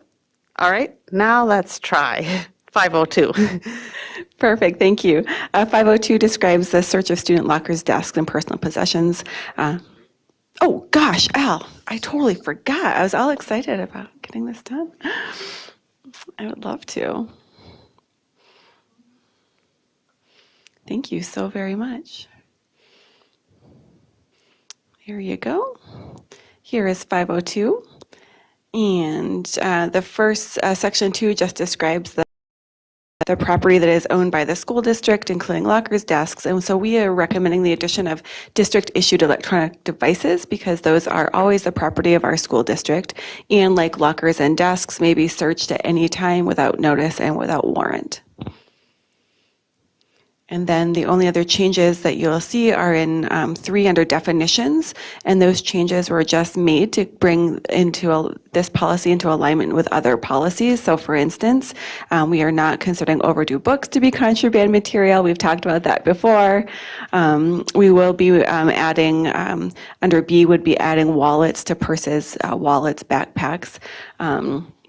And again, under C, the reasonable suspicion, we did take out previously the student's age and past history or record of conduct as reason to be considered for reasonable suspicion.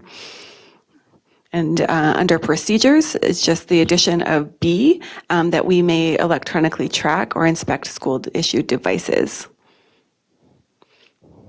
And that is the end of the recommended changes to 502. Any questions? Natalie?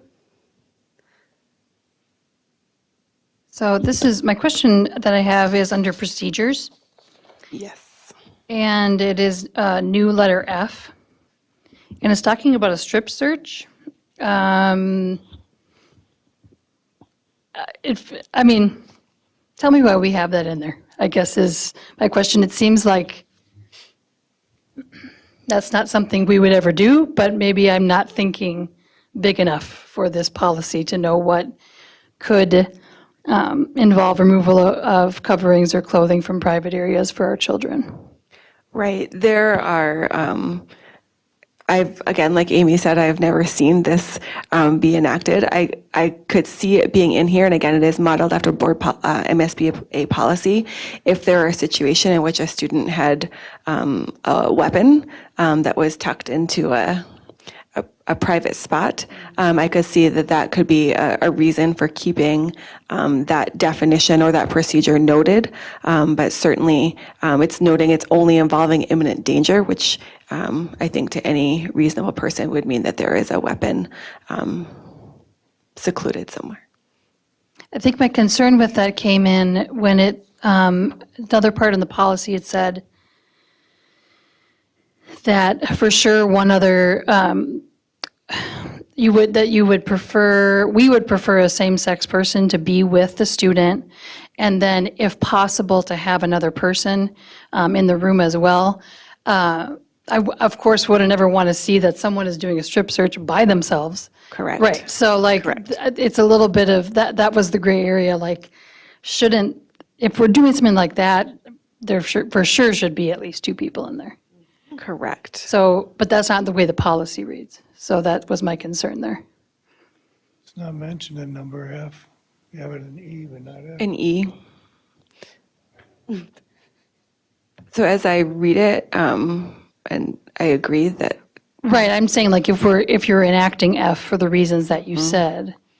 So that whenever possible, the first person would be, it'd be conducted in private and by a school official of the same sex, and then the shall I take as they will be of the same sex shall be present. Right, and then it says. Oh, the whenever feasible. Right, whenever feasible, I think is what. I understand that. Yeah, if that was out of there, then that would, I mean, but then I don't know if we have instances where it's not feasible, and so taking that out would be, but I think it better darn well be feasible in that instance, so just to see why. Absolutely, we can revise that. Okay, thank you, Larry. Absolutely. Les? I have difficulty with strip searches, our staff doing strip searches. I think that that's a law enforcement issue. They're trained, they know all the ins and outs of that kind of process. And if there is imminent danger, they should be here anyway.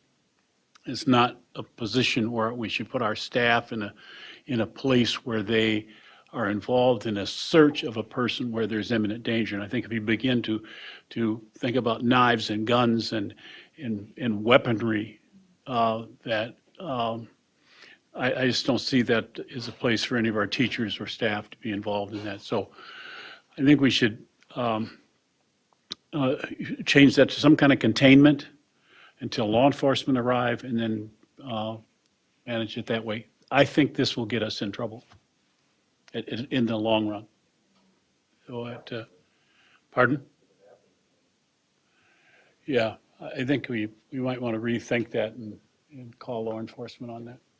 That would be, and if, at least just check with them and see what they think. I'd ask MSBA I would ask MSBA to look at this policy and see if they really want that in there. And then see if they wouldn't have their lawyers rewrite it in a way that would, I mean, I would be a lot more comfortable with it if it started out by saying a strip search is a last resort and should only involve, or should only be performed in the presence of law enforcement or by law enforcement. However, in the rare case or where there, danger is imminent and law enforcement cannot be present, then this policy would be in place. But it makes it, sometimes policies can work for you and sometimes they can work against you. And if we have a policy that allows strip searches, someone can always use that against us and say, hey, it's in your policy, I can do a strip search. It says so right there in the policy. And so it's something that I would ask MSBA to rewrite this policy. Just tell them, we think that this is outdated and could cause harm to the district, and it should be rewritten. Absolutely. Since it is an existing board policy, we will before school begins. Les? Just to follow up, I think that contain, for example, in special education, there are ways that you control and contain people who are dangerous, who are out of control. I think that is as far as we need to go with, is in that containment process, and then let law enforcement get there. I think we'll just, I guess I said that before, we'll get ourselves in a lot of trouble with that, I think. I don't mean it. Let me back up a minute. It's not that we'll get ourselves in trouble. I think it's inappropriate for public school people to strip search a child, period. Because there's no reason, that's the first one. It's a child's, I mean, you can't do that to people's children, not in a public school.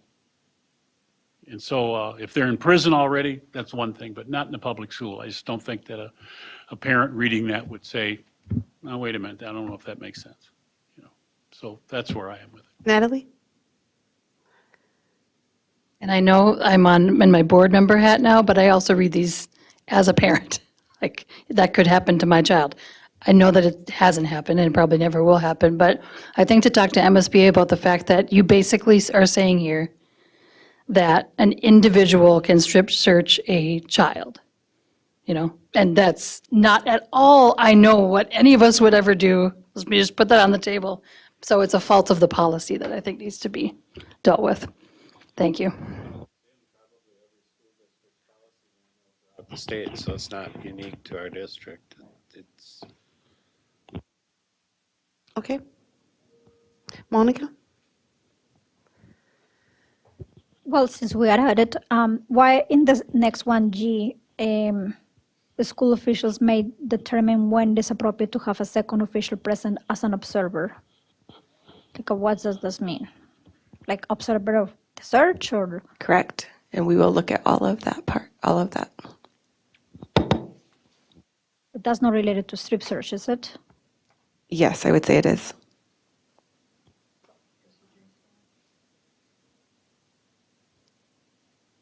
No, that's because the first part of that is school officials may inspect interiors of locker desks, any reason at any time without notice.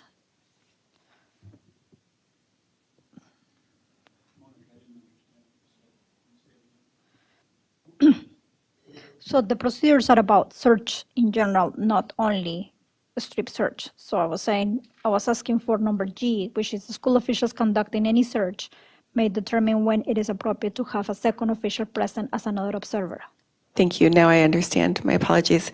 I think that's just referencing, say, were we to go search a locker, right? Our procedure is that we always bring an observer. So I think the board, the board policy is just saying that we can determine if it's appropriate, but I can assure you that we always bring someone with us when we're searching any sort of, even our own property, right? Like lockers or desks, we bring somebody with us because that's our procedure. So I think that it should be the policy. Les? I agree. I think if it's simply, if you're doing, just articulate it so that, it's, what courts want to know is whether you have a policy and what the policy says, not your practice. But after that, it says, do you follow the policy? Which would be the practice. We're following a policy that we don't have, at least what you said. So write the policy and then follow that policy would be I think the best way to handle that. So be my suggestion. All right. All right, next up, proposed revised board policy 525, first reading, violence prevention, and presented tonight by Carol Potter, Executive Director of Student Services and Special Education.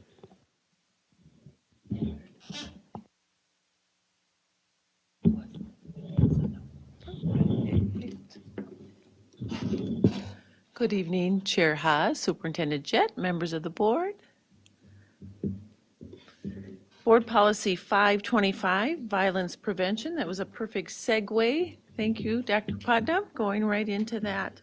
And so this policy is an MSBA policy, and we are taking a look at this again because we had Board Policy 498 that was written several years ago by a former board member, and we really wanted to get back to the MSBA language to keep it consistent with what we were doing. And so we are looking at reinstating Board Policy 525 in this circumstance, and this applies to both students and staff. And so this one has quite a few, smaller changes in it. And if you look at just the first line, the purpose of this policy is to identify measures. And so we took out the line, recognize that violence has increased, because we don't feel that violence has increased in our district. And so we want to be very careful with our language on that. So we struck that out. And then if you want to go to page 2, thank you, Mr. Ganji. On the bottom of page 2, under letter I, the word gang, and it says gang is used in this policy. And so we are changing that to policy 504 because that's where the definition of gang is located. And so we wanted to make sure that that was very clear in there. And then we'll go on to the next page. What I like about this policy is that MSBA put together a list of prevention strategies, and they outlined that we can pick and choose which prevention strategies made sense for the work that we do. And a lot, I initially thought, oh, okay, now where would that fall? And had to think through all of the pieces of what we do out there. And many of the pieces really are connected to the work that we do all the time. And so I was excited about that. And so in letter A, under Roman numeral 4 in the prevention strategies, we changed some of the language. Board development felt that instead of the words such as adopt or establish, that we would use the word implement instead. And then this first one, our crisis management policy, is number 806. So we just put that in there to identify where that's located. And then in letter B, provide training in recognition, prevention, and safe responses to violence and development of a positive school climate. What we did there is we combined two of them. Some of these were redundant when MSBA made their list, and so we combined a couple of them so that they made sense, again, to the work that we were doing. And so school climate, including character, values, education, universal values, honesty, personal responsibility, self-discipline, cooperation, and respect for others. And so that came from a letter that was down a little bit lower. And so letter E then is regarding training, and we inserted the word regarding. So in-service training for personnel regarding, and we took out the middle parts of that because this is all really falls under mandatory reporting requirements under the Maltreatment of Minors Reporting Act, and Tracy provides training on that each year. And personnel includes, we took out the word or the phrase school board members because you are all personnel of the district, and so we don't need to list it separately. So if you wanted training on mandatory reporting, we would provide you that training on mandatory reporting. Okay, letter G. We eliminated letter G because we added that into that part B. Letter H would then become letter G.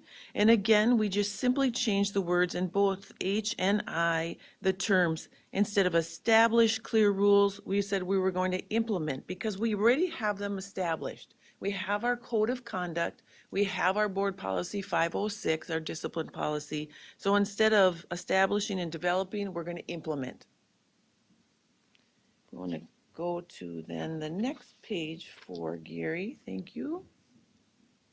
Again, in the new letter I, old letter J, again, we put the word implement in. Same thing for the new letter J, old letter K. We are removing L, taking that out. Going down to the new letter L then, again, terminology, instead of develop, we're going to say utilize a student photo or name identification system, because we have those in place. We have student photos, our identification system through our Skyward system. And then letter M, again, utilize a staff photo. All staff wear a badge with their photo on. Let's go down to the new letter O, which was R, again, utilizing the word implement instead of develop. And then I realized this morning when I was looking at letter P, doing a little review on here, that this one is really redundant with letter E, and we didn't cross it out initially, but I want to see what you think about that. It's, again, provide training to all school personnel and that mandatory reporting that we already said in letter E. So I'll revise that and make sure that that comes out. I just didn't strike and line the whole thing on there. Q? Oh, yeah, Q. Yep, I apologize. Yes, Q is all, we're going to take that whole thing out. Yep. Okay. Then to the very last page, page 6, is just the cross references at the end, because initially we put in board policy 806, the crisis policy, and we wanted to identify that in the cross references because it hadn't been in there before. And so those are all of the changes that we talked about at board development. Do you see any additional changes in the policy that you have questions about at all? No? Okay. Okay, thank you.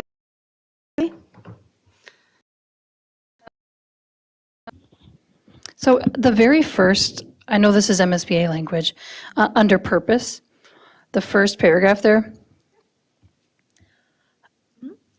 When it says in an attempt to maintain a learning and working environment that is free from violent and disruptive behavior, I don't know, for some reason that seems not policy language, it seems super soft, like, well, we're going to try.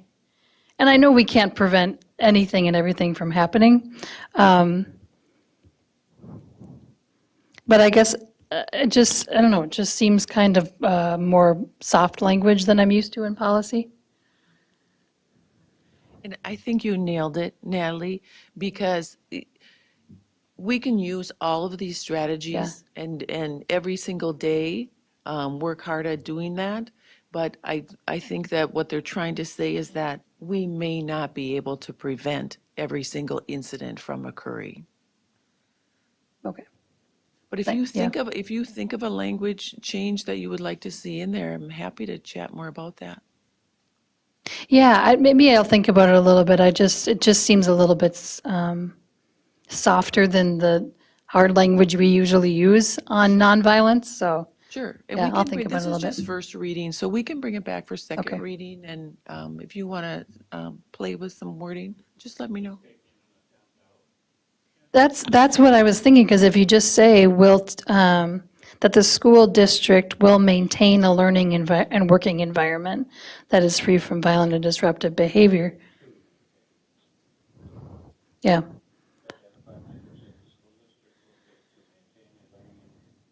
Mm-hmm. Yeah, will take is interesting too, like, because we have taken them, and that's what we're saying here, that we're implementing. It's not like, in the future, we're going to do this. We are doing it.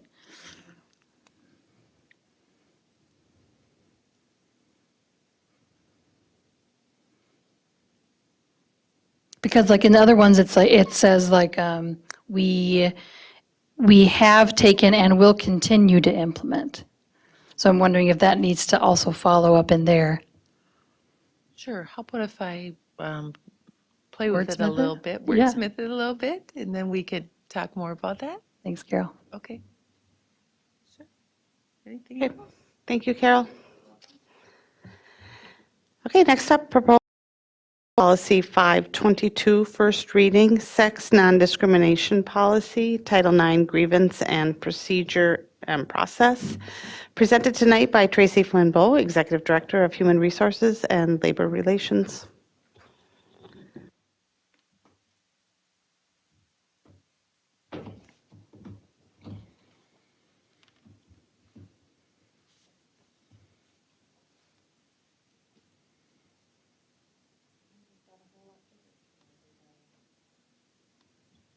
Okay, good evening, Chair Hawes, school board members, Superintendent Jett, Assistant Soups. Tonight I'm presenting first reading for the second time of Board Policy 522. We did, as you know from the prior presentation, there was a major change in the regulations related to Title IX that took effect in August of 2020. Although that implementation became questionable as we moved to a new administration. And so we paused a bit on revising our policy at that time to see if there would be further guidance from the new administration about changes that they were anticipating. What we know at this point is that there has been an executive order signed in June directing the Department of Education to do a thorough review of the new regulations and to make any proposed changes. But at this point, the regulations that are in place are legally required of the school district, and we think it's prudent to go forward and modify our policy so that we're compliant with current regulations. So what we've done a review of the recommended MSBA policy for 522. Yeah? Is this written by an attorney of ours, or is this an MSBA policy that we're looking at? It started with an MSBA policy, and then it was reviewed by our Rupp law firm, our outside legal counsel. And one of the things that they recommended, which I think makes great sense, and it's consistent with our past practice, the MSBA policy really merged policy with procedures, and so much of what is in the new Title IX regulation is procedural. And so the recommended policy that you're looking at tonight is the policy that Rupp has recommended. And all they did essentially is keep all of the policy-based parts of the MSBA model and took the procedural requirements out so that they stay in our procedural book. Under the new Title IX regulations, we have to put all of that up on a web page that is specific for Title IX. We have to have our policies, we have to have all the reporting procedures, and then all the grievance procedures all have to be posted there. So in that process, we don't lose anything that's in the model policy. We've just segregated out policy from procedures, and it might ease the way if the regulations around the procedural requirements change to be able to make those without 3 board readings. So I think it makes sense to do the separation that the outside legal counsel has recommended, and that's the policy that you're reviewing tonight. So this policy is revised in total, and so and I don't want to read you 12 pages of policy. You have it in your materials. It's a first reading. I think what would be helpful perhaps is for me to just kind of highlights of what is significant in this revision that comes under Title IX. You know, first is just a statement of policy, and again, all of this is driven directly out of the regulations. So most of this language is not at our discretion. It is literally prescribed by the regulations. So we have to make this statement of policy that the school district prohibits sex discrimination in all forms, including sexual harassment. There's a section here that talks about sex discrimination complaints that don't involve sexual harassment, and directs folks to make those complaints. So if someone was saying I was just treated differently on the basis of sex, those complaints aren't sexual harassment, but it is sex discrimination, and it tells people that they report that to the Title IX officer, and the Title IX officer has to be identified by, you know, name, address, and location, and phone numbers, and all that good stuff, and you see that there. I am the designated Title IX coordinator for the district. The next section is the general policy prohibiting specifically sexual harassment, and this is where the major changes in the regulations really come. And again, this is just policy language in terms of prohibiting sexual harassment in all of our educational programs of the school district. Again, we have to identify who the Title IX coordinator is. So you see that again. And it gives the effective date of the policy, because whether or not the board had passed this policy, the regulations made these requirements effective on August 14th of 2020. The next section is definitional, and I'm just going to highlight the most important definitions that really talk about the big changes in Title IX. So the first one is actual knowledge. Under the Minnesota Human Rights Act and Title VII, very often the standard of liability for the district is a knew or should have known standard. Under these new Title IX regulations, the standard for liability starts with an actual knowledge of the school district. So for someone to find the school district liable or actions of the school district liable, they would have to show that the school district had actual knowledge of the conduct. Actual knowledge means not just a formal report, but that any school district personnel had knowledge of the conduct. And of course, it requires all school district personnel with knowledge to report that immediately. So that's how the school district, if you will, gets actual knowledge through its employees. The next definition that is really important is D, deliberately indifferent. Again, this is the new liability standard under Title IX for sexual harassment that might occur in our educational programs. The school district is liable if we have actual knowledge of the conduct and act in a way that is deliberately indifferent. And they define that in the regulations as clearly unreasonable in light of the known circumstances. I think that's an important definition because some of the technical requirements of the new regulations are fairly onerous. And not only here, but in school districts across the country. I can tell you that in my Council of School Attorneys listserv, this has been a topic of every lawyer across the country figuring out what the regulations mean and how to implement them and how to meet the requirements of them.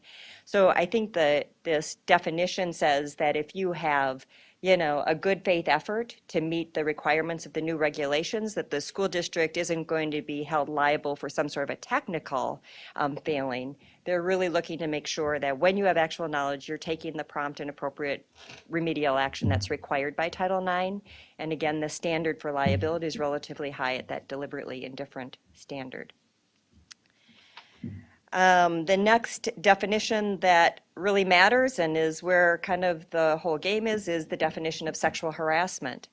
As I explained to administrators this morning in my long legal review for them, sexual harassment is governed by a variety of different statutes. It's governed in the employment setting by Title VII. It's guided in the educational setting by Title IX, and it's guided in the state of Minnesota in both employment and education by the Minnesota Human Rights Act. And each of those define sexual harassment differently. I would say at this point that the Title VII and the Minnesota Human Rights Act definitions are fairly similar, and those are the definitions that currently appear in Board Policy 413. The new definition in this Title IX section, I think the big changes are in number 2. And the changes say that is around the hostile environment sexual harassment. Paragraph 1 of Section K is quid pro quo harassment. That means a person in a position of authority, e.g., one of our employees uses that position of authority in a way that creates a sense that a student or an employee must satisfy their request in order to continue their employment or enjoy the benefits of employment or education. That's standard. That hasn't changed. Number 3 is all the definitions of sexual assault and sexual violence. That's not really a change. That was in our Board Policy 413 under sexual violence. The change is in the definition under 2, which is what we traditionally think of as hostile environment harassment. And the change is in a shift from or to and. So it says unwelcome conduct that a reasonable person would find so severe, pervasive, and objectionably offensive that it denies a person equal educational access. In the Minnesota Human Rights Act, in Title VII, that's an or, not an and. And so we might have conduct that's severe, or we might have conduct that's pervasive, or we might have conduct that's objectionably offensive. But under the new Title IX standard, all of those things need to be true. So it's an and. So that's the new definition. The new regulations require supportive measures, meaning that once a student and I'm going to talk about students because I think that's where we're really concerned. If a student were to report sexual harassment, we are required to offer supportive measures to that student at that initial meeting. And there's a wide variety of things defined there, not an exclusive list, but a illustrative list of things we might consider. And it also requires that we offer supportive measures to the respondent in these cases. So I think those are the big things definitionally that make a difference. The next area is Section M, which talks about all the school personnel who are now involved in these cases. Typically, when we had student conduct that might be considered sexual harassment, that conduct would be evaluated by the principals or assistant principals at the school building, and it would be done under the code of conduct and handled like any behavioral referral in the school. Now the Title IX requirements insist that there be a Title IX coordinator that makes that first contact with the student and is describing the formal complaint process, the supportive measures, and all the things that might come with a formal complaint. So the coordinator can't be the investigator, can't be the decision maker, can't be the appeal agent. And so in my role as human rights officer, in a complicated case, I might play several of those roles all the way up to decision maker, appeal agent. The new regulations require that all those functions be separated. So generally, the Title IX coordinator would be me for the district, although in order to manage the responsibilities across 14 sites and programs, we will name assistant Title IX coordinators at each building. That will be principals or assistant principals, and that way we have a point of contact immediately in a building if there were a student report. After the Title IX coordinators start the process and are responsible for all of managing all of the procedures of Title IX now, of these regulations, then there is an investigator assigned. The investigator must conduct a very formal investigation and write a formal report. That report goes to the decision maker. Again, has to be someone different, so we would designate decision makers in the district. And if there were an appeal from that decision, it would go to an appellate decision maker, which typically would be the assistant superintendents. We have to have informal resolution facilitators if a student or a staff member would request informal resolution in lieu of a formal complaint or during the formal complaint process. And paragraph 6 just says that the superintendent can designate all of these roles, and he is happy to do so. The next section is about how students report, and essentially it is to the Title IX coordinator. And so as we think about mechanizing that at the building level, as we talked with administrators today, that means that if there is a behavior referral that is for sexual harassment, rather than having deans or those behavior folks handle those referrals in the ordinary course of things under the student conduct, they would have to report that to the Title IX coordinator in their building, and then we would start moving through the grievance procedures as described and required by the new regulations. This was a paragraph that you all had some feedback on last time. In the last version, it said that sexual harassment may constitute both a violation of this policy and criminal law, and then it had a little bit looser language around reporting that to law enforcement. It said last time, to the extent the alleged conduct may constitute a crime, the school district may report the alleged conduct to law enforcement authorities. And after that, it said the school district encourages complainants to report behavior to the police immediately. I think the board was looking for a stronger statement about that referral to law enforcement. Having practiced in the area of sexual violence, I'm a bit sensitive to the fact that a victim of sexual violence or sexual harassment, one of the things you want to maintain is their sense of control over the process and not to expose a victim that's not prepared for that. And so I switched the order of these sentences, and so now it says that to the extent the alleged conduct may constitute a crime, the school district will first encourage complainants to report that criminal behavior to the police immediately. So we put that first reporting opportunity with the complainant themselves. And then where the complainant may choose not to report, the school district may report that to law enforcement. I didn't make that a shall statement, because the circumstances of these cases vary so widely, and although that would certainly be our practice, is to involve law enforcement if there was something that was an immediate threat to our community or to a member of our community, I still want to leave open the possibility that we would work with the victim and the law enforcement in a sensitive way and decide how that might work. Thus, I left the word may rather than shall. The next section is about dissemination of the policy. As I said, Title IX regulations require a fairly robust dissemination of the policy and the procedures and so on. In fact, they require a new webpage on our website, and I'll be working with Tammy on that. And not only the policy, but the grievance procedures, all of the contacts have to be there. There's mandatory training of all of the staff that might be involved in these complaints. A copy of the training has to be on the website as well. And so that will all be being built out in the next few weeks, and we'll have all of that up. And that is what all of this dissemination section talks about. Record keeping, we have to keep records. Obviously, when you have a formal complaint process, you would be maintaining all the records of those procedures, of the investigation reports, the determination reports, any appeal reports, and those records are required to be kept for 7 years. Application of laws other than Title IX.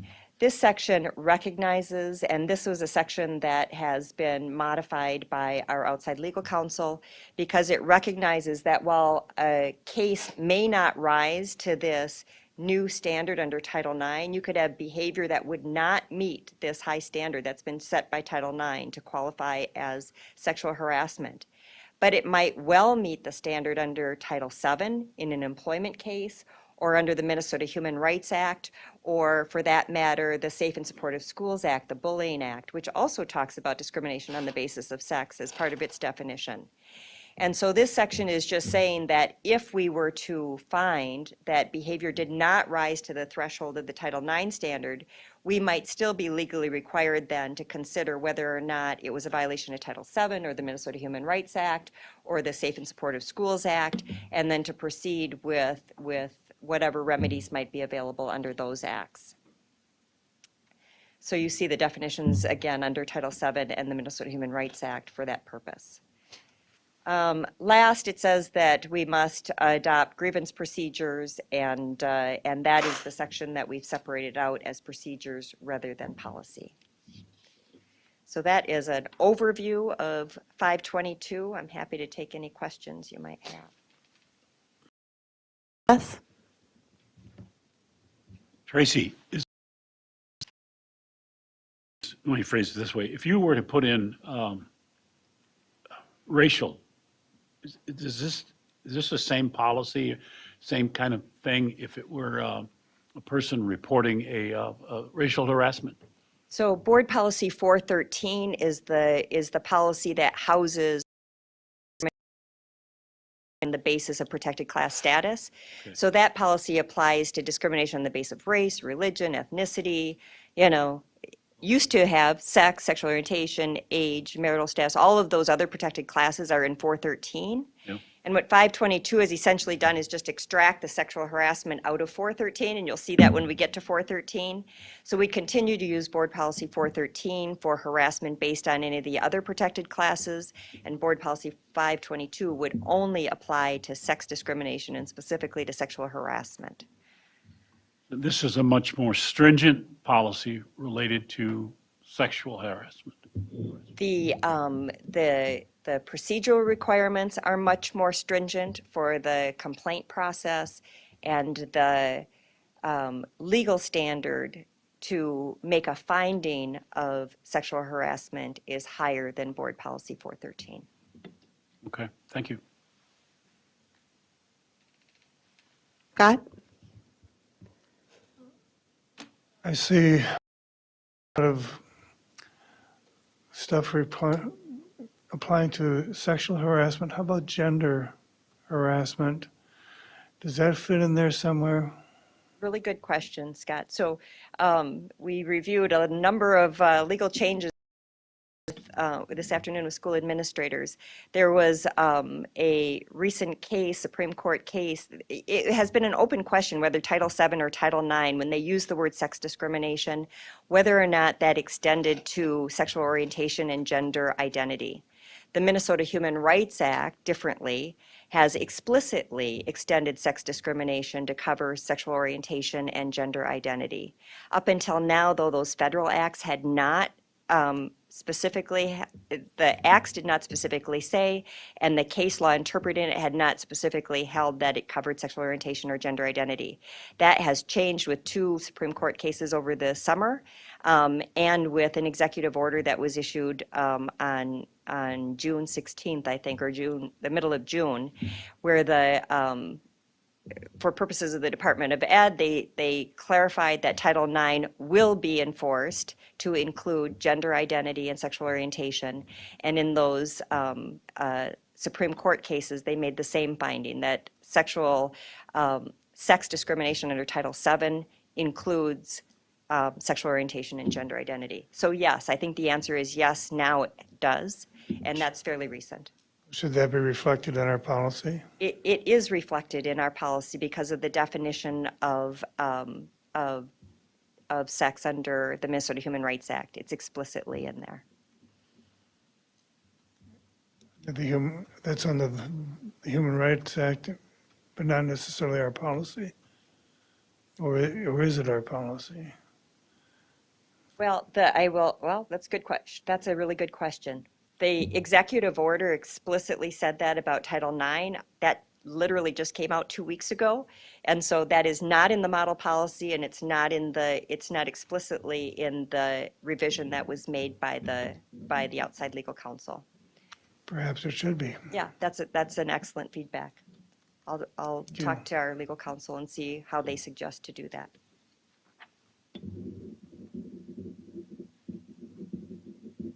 Anyone else? Natalie? This is on page 5, Tracy, on number 2 there. That's so interesting, that one word change from or to and is very disconcerting to me. But I understand that that's the model policy. putting on your lawyer hat, what in the world does a reasonable person mean? Well, that in law school, we spend a lot on what's a reasonable person. Okay. And in the early evolution of some of these laws protecting sex, provisions, it was always a question about what does that mean? Does that mean a reasonable woman, a reasonable person of color, a reasonable person with a disability? And I think the answer to that is yes. It means a reasonable person in the status of the person making the complaint. And there's case law to that in both state and federal law. You can't just insert me. Right. None of us at this board table might be considered a reasonable person. We would have to. No, you didn't. It is a mythical, Not me reasonable either, just let's person. be real. Position of the complainant is the way you hear it in law. Ah, yes, reasonable. Okay, so thank you. Yes. Maybe I'm not thinking about this correctly, but the wording seems weird in A in the first sentence. The school district prohibits sexual harassment that occurs within its education programs and activities. Yeah, so one of the key parts of the regulations is when does this policy apply? Okay.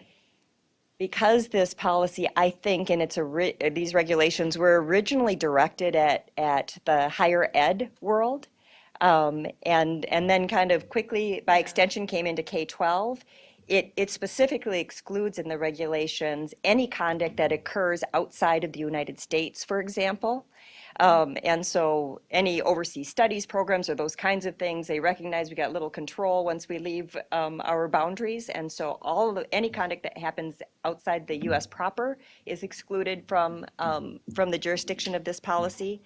And then they're trying to be clear that we're not responsible for off-campus conduct that's outside our jurisdiction or control. And so, we know there's always that issue when we talk about harassment about if it's behavior that happens, the digital bullying, for example. That's what I was thinking about with Snapchat bullying specifically. Right, and we just had a very interesting Supreme Court case on that, the cheerleader case. But it's asked that question about when is it inside our control? And the Title IX regulations are pretty clear that they are trying to apply to our direct properties, campuses, programs, or where we exercise substantial control is the definition in some of the deeper parts of the regulations. Substantial over the respondent's behavior or conduct. And so if we were, on a field trip or in a program that wasn't on site, but we still have the ability to exercise control, these Title IX policies would apply. In a kind of off-campus student behavior where we don't exercise any control over those students, these policies would not apply. Thanks, Tracy.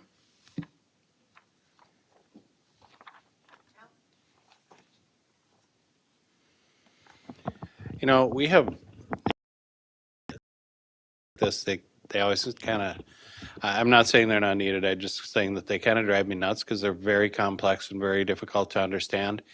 We have an attorney on our staff that can help us to decipher what that means and put that into play in our district. But when I look at this, I see a lot of funding needs.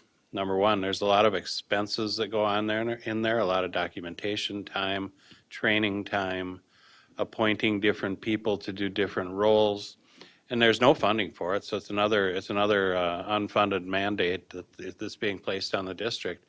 And then I also just look at how many hundreds of tiny little school districts we have in this state that have 50 to 200 students, and basically a superintendent and no staff whatsoever. And I can't fathom how they can implement something of this nature. It's beyond me. So it's just a thought. But It is a very complex process, and it but it is what it is. Scott? Statute of limitation problems. When does the statute run? When we get notice, or does it ever run out? The statute of limitations for harassment under the Minnesota Human Rights Act is a 1-year statute of limitation. I have not seen a statute of limitations specifically prescribed to this policy, so I would assume we would be state statute of limitation in that regard. And so it's actual notice, but within that statute of limitation.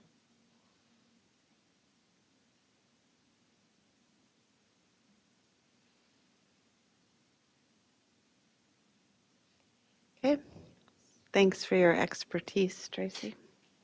Last up, proposed revised board policy 413, first reading, discrimination, harassment, and violence. Again, presented by Tracy Flinbo, Executive Director of Human Resources and Labor Relations. Okay, and this policy is a little bit easier because it simply requires us to remove some things because it now is being covered by Board Policy 522. So the first change is that should give some context. This is Board Policy 413, discrimination, harassment, and violence. And as you can see, it explicitly talks about the Minnesota Human Rights Act and all of the protected classes recognized in the state of Minnesota. It also has an explicit note relating to the fact that under Minnesota law, sexual orientation and gender identity are explicitly covered under the Minnesota Human Rights Act. So this policy will continue to apply to all kinds of discrimination except for those that have been preempted by Board Policy 522 and Title IX. So it says that because there are multiple overlapping laws governing the school district's response to allegations of sexual harassment, all allegations of sexual harassment are now subject to Board Policy 522, so it redirects us for purposes of sexual harassment, and then the definition of sexual harassment and sexual violence all is removed because we've now have those definitions in Board Policy 522. So those are the only recommended changes to Board Policy 413.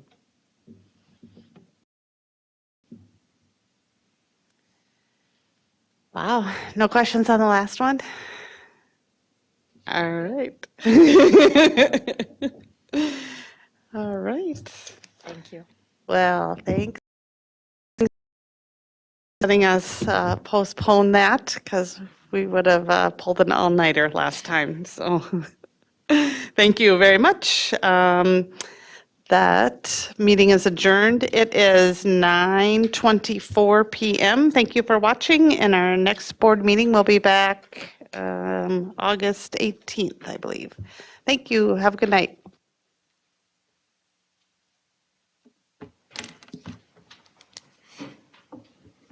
Thank you, sir. I have 2 of them. They just got away from me at home.